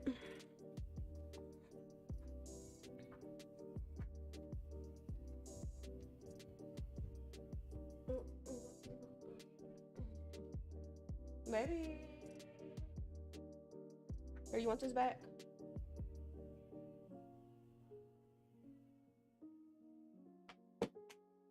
Okay.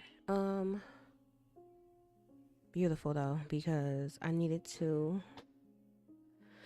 been needing to change my freaking two-factor auth for a minute so I won't get locked out of my Twitch account. Oh wait, it did clear my How do I refresh the chat? Is it gonna let me sign in?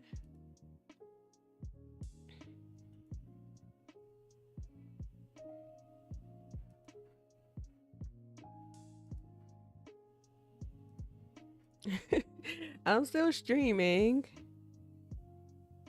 Right? I'm still streaming. Yeah, okay, look like it, but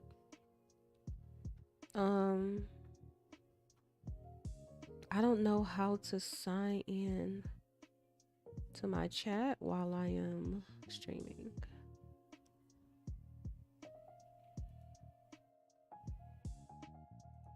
All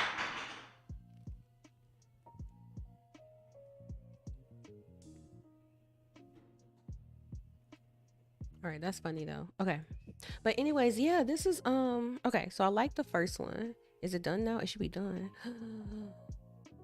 Oh, that was the wrong one. What was this one? It didn't change the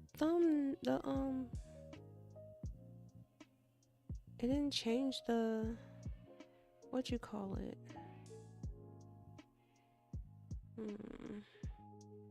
It didn't change the theme. That's annoying. Can you touch on data structures and algorithms? Okay. In some companies, I am going to fix the design manually.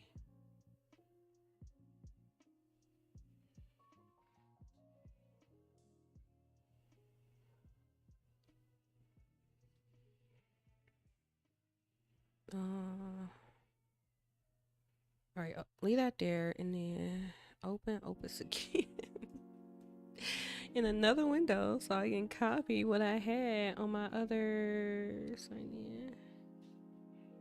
Google.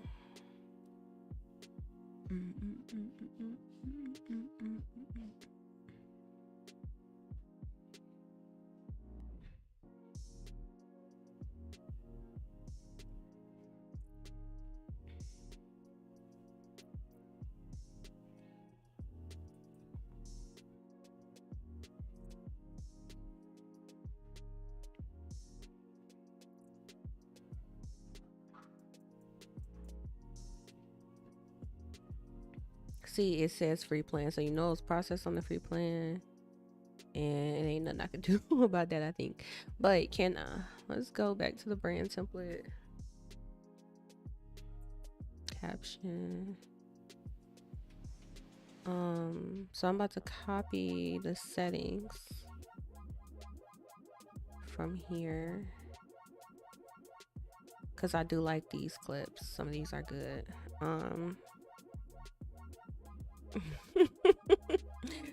Oh gosh, y'all, look at the UI is struggling a little bit.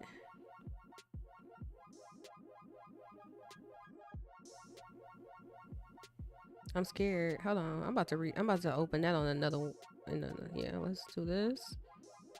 Okay, and then let's go back in. Cause that freaks me out a little bit. I don't want it to come out like that. I can correct this. Well, it's in all caps, so it don't matter. Instead of that, let's do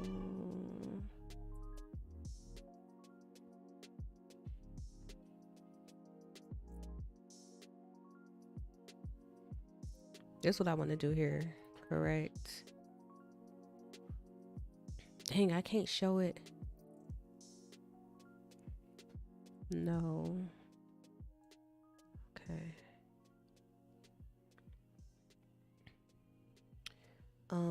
Design. Let's see. So we down. This is supposed to be here. I think I changed the font too. What's up, baby? Yes. Thank you. Thank you, big boy. Stop.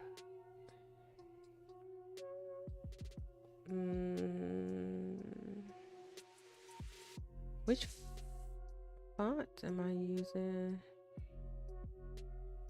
Oh, here it is. Komika Axis. I like this font.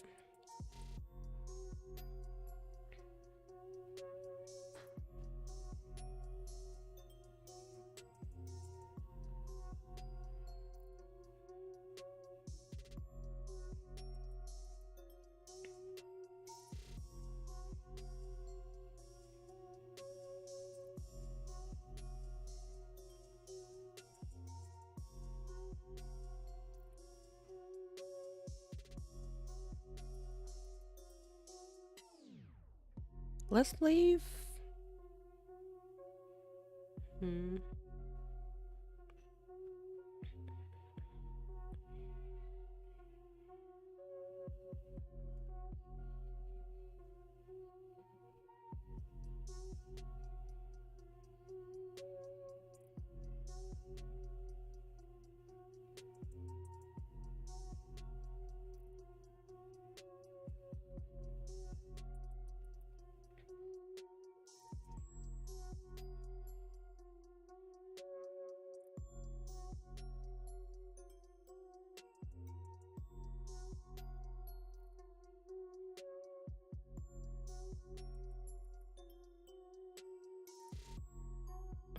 See, this one I'm talking about. Why I can't.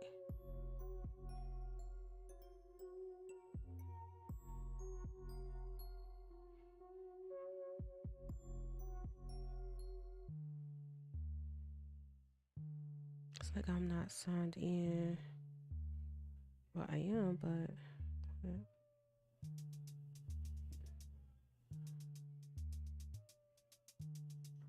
Where's my mod stuff? 'Cause oh gosh.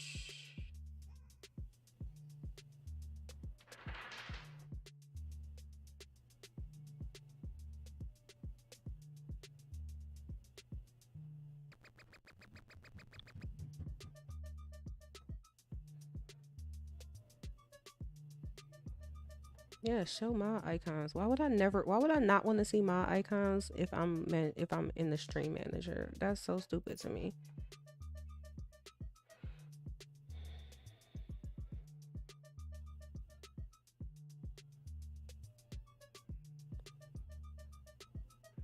Okay,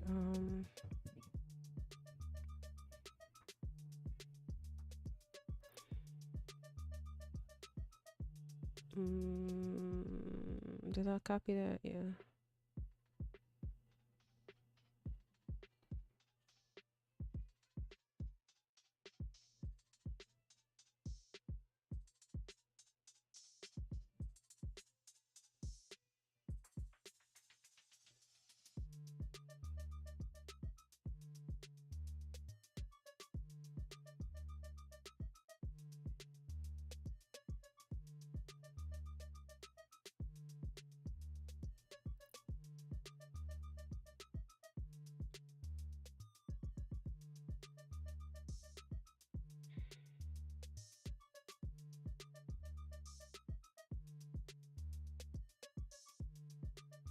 This is gonna be weird if I do it that way.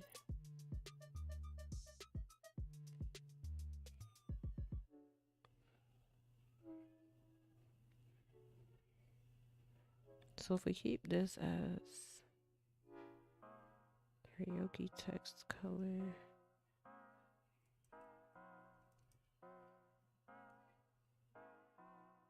and then the karaoke comes through that color.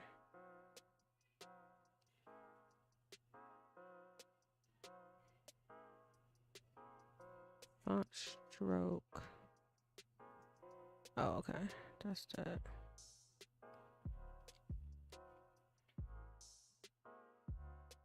We do want the shadow. That's what that was giving me the contrast. And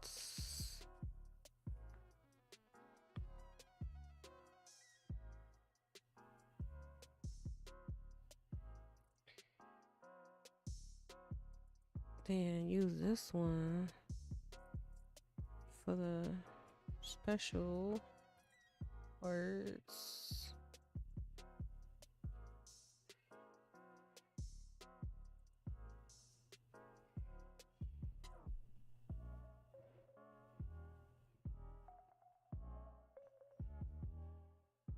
Oh, no.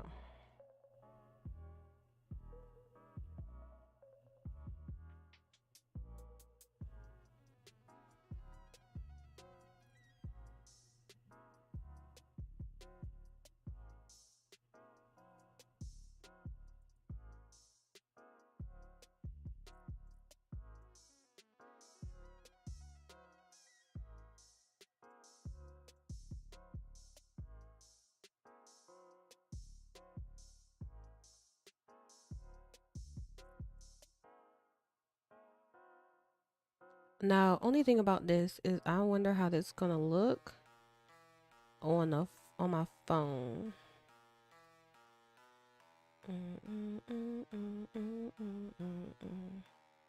Which one? This one?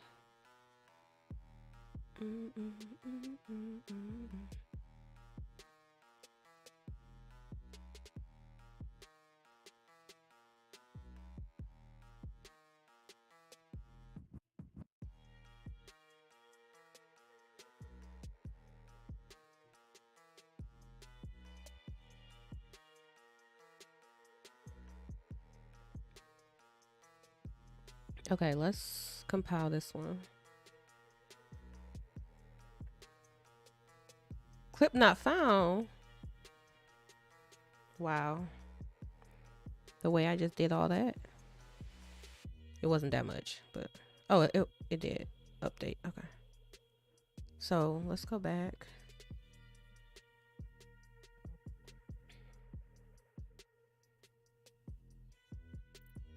Okay, it's working.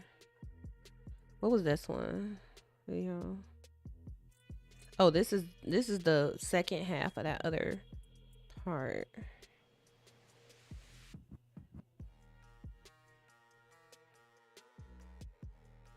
So I'm not gonna do that one. But yeah, the amount of work you have to put in. Okay, let's do this one. Where's the audio?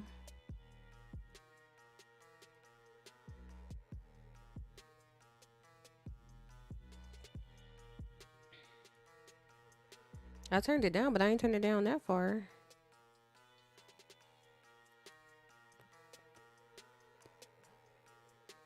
I don't know what it is. Sometimes Air Server loses the audio.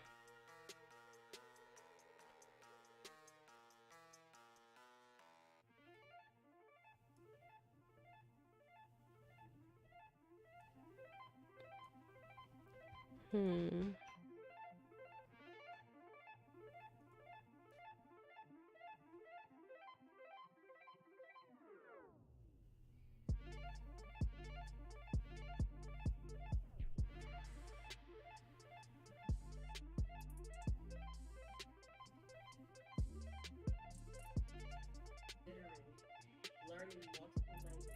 First and foremost, if you haven't gotten a full grasp of the first language, I do not recommend you switching over to try a new language.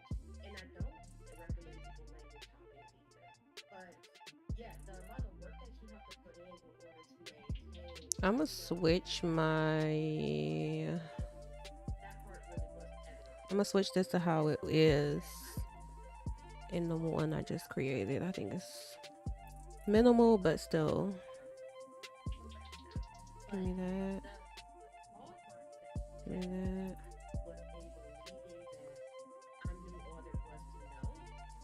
Yeah, we need that shadow. If the shadow is. I'm just going to say, like, if you are considering learning multiple languages, first and foremost, if you haven't gotten a full grasp of the first language, I do not recommend you switching over to try a new language. I do want to do this one. But yeah, the amount of work that you have to put in order to maintain, you know, the mastery that you would need across multiple languages, that part really wasn't evident to me. And so, like I said, I don't think it was necessarily wrong that I was like, okay, I want to be a full stack engineer. A lot of web developers are full stack programs now. But the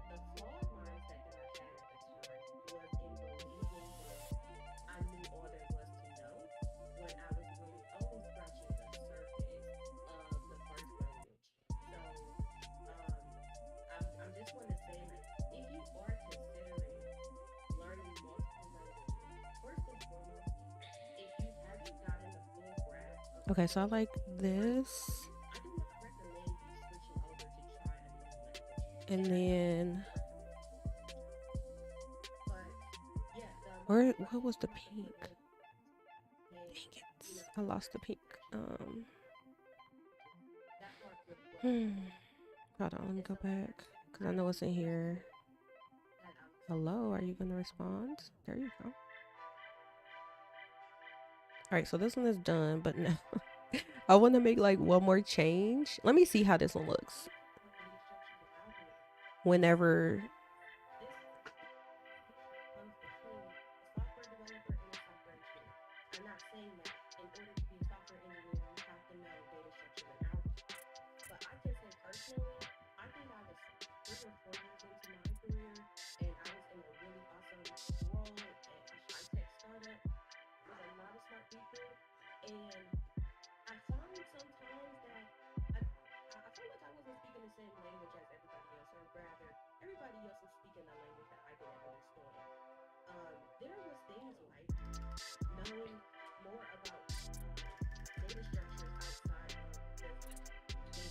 see, I didn't even talk about design patterns. Design patterns is a whole part of that conversation too. I'm gonna leave that one how it is. Let me go in here and let me get this color code because I don't feel like going and looking for it elsewhere. And I'm just trying, oops, yeah, that's right.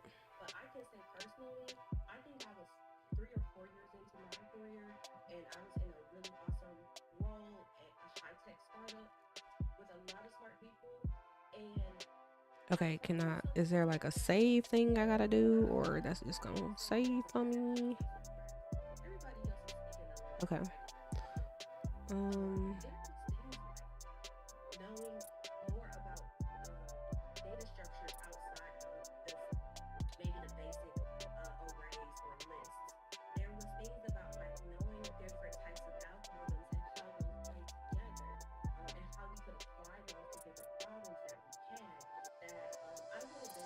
I feel like I could get rid of the part. Those things like knowing more about data structures outside of the basic arrays or lists. I think I can get rid of their listings about like knowing different types of algorithms. Yeah, I think I could get rid of all that.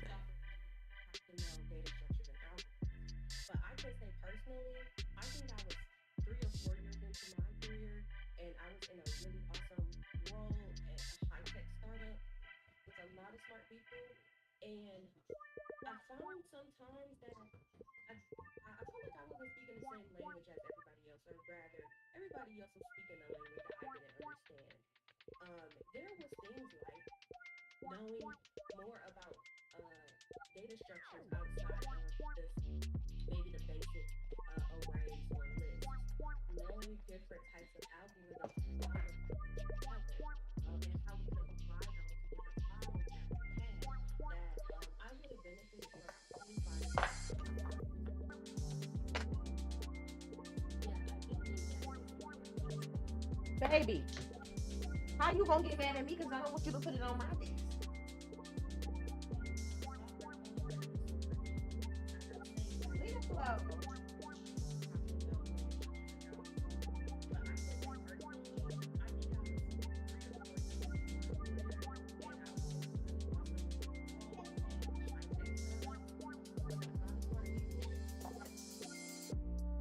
Leave it alone. Okay, boy. All right. Here, give here. Quick.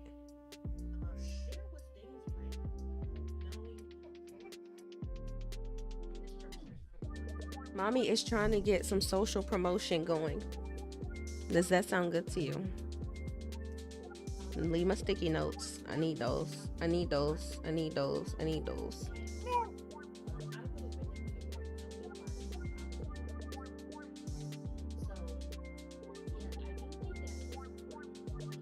You see mommy on the screen? That's a recording of mommy.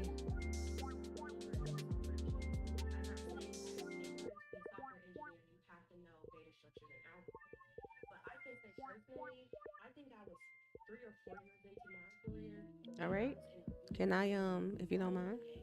If you don't mind, can I continue? Sir? Do you mind? Sir? What time is it? Sir? Sir?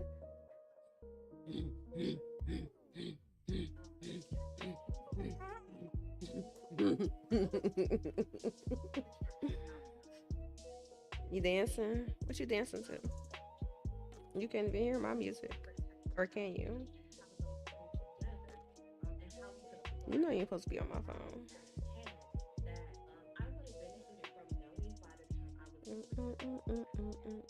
Here, you want to hear my music?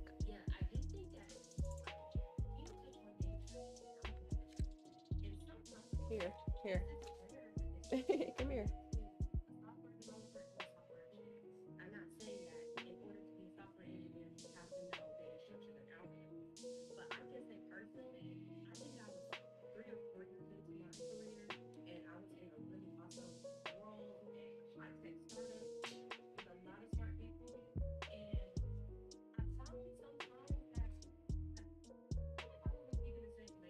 You like that? All right, all right. We about to go play. Okay. So yeah, I think I need to go, and it's time for baby boy time. Um, I am looking forward to this. So I'm gonna keep working on some of my clips and like probably get notes published or getting them queued up. So at least like maybe a clip a day. Get the TikTok back to rolling.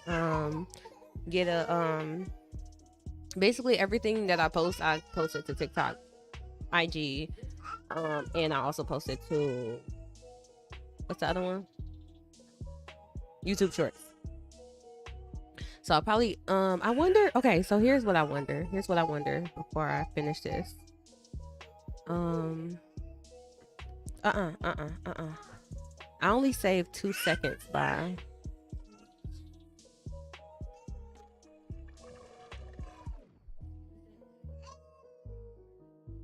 Let's see how it looks. Baby, baby, baby, baby, baby. Do this.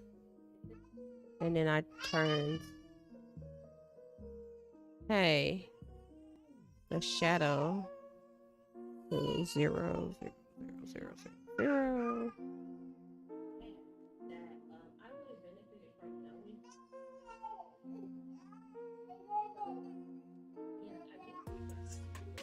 I think that it's good to have the white text because, you know, it was a little busy with the pink.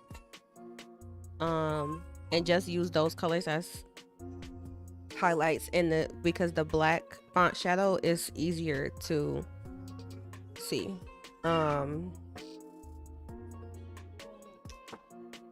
So okay. So let's leave, save and compile. We're gonna compile this for the last time.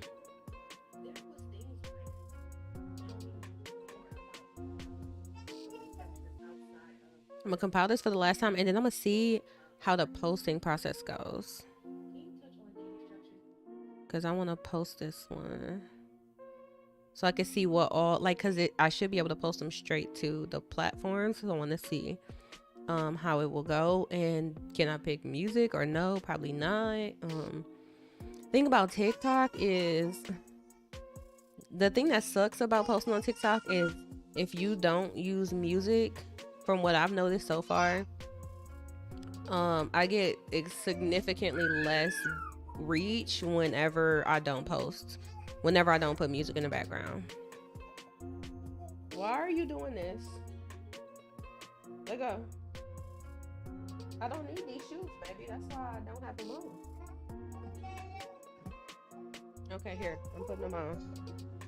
Thank you. Thank you very much. I appreciate you. Okay, and then let's say we're not doing that. We're not doing that. We're not doing that. Let's save the I guess it's saved. Right? Oh, saved. This boy. He's not even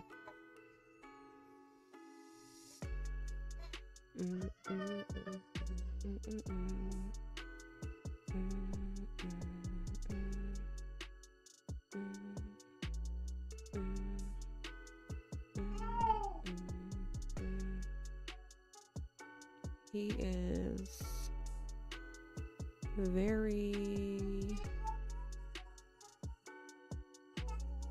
He sound like he's still sleepy. We about to go have dinner though. Okay, so today was a success. I would qualify. Come on, baby. Come on. Oh, you almost got some tears too. You almost got some tears going. Hey.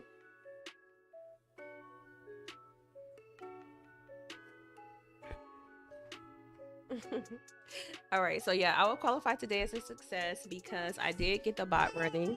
I got it up and running on the Raspberry Pi. It should run indefinitely as long as I don't unplug it. And then tomorrow I'm gonna work on the script and everything for that. So baby. You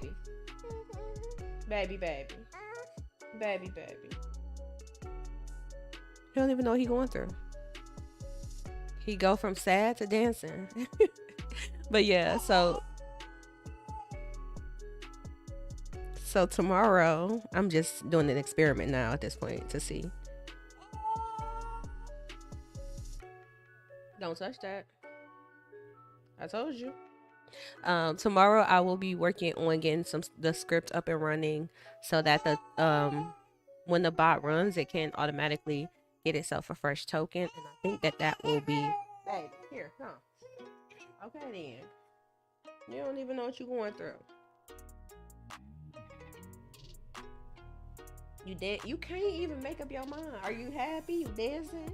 Or you got an attitude?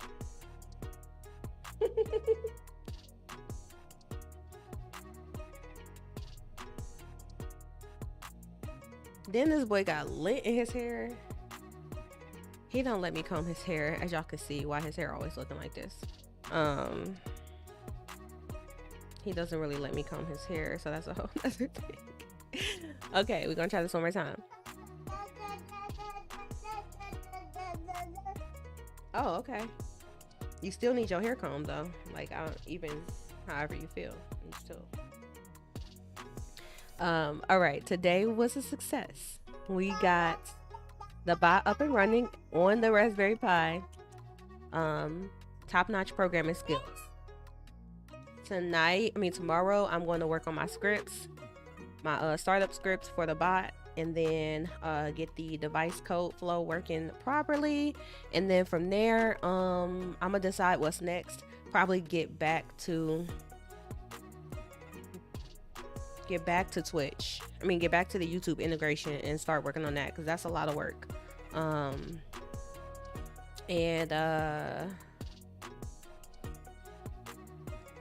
Yeah, I guess that's all. I can't really think of what I want to do next, but we shall see. So again, I appreciate everybody for being here. Baby boy just be on something else, so I can understand what he's trying to tell me. It's time for me to go spend some time and play with baby, and we about to have dinner. So I will see y'all. Let me see, can I rate anybody?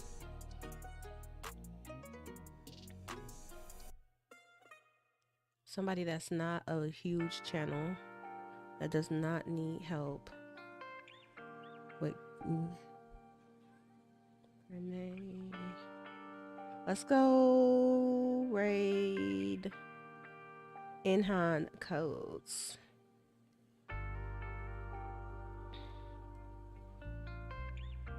So if you are on Twitch, we're going to go ahead and send a raid over to Inhan Code. Say hi to her. And then otherwise, y'all, you can find everything like past streams, all that stuff is always on YouTube. Feel free to please subscribe on YouTube as we grow the community over there. And then also you can check out my website, metadevgirl.com.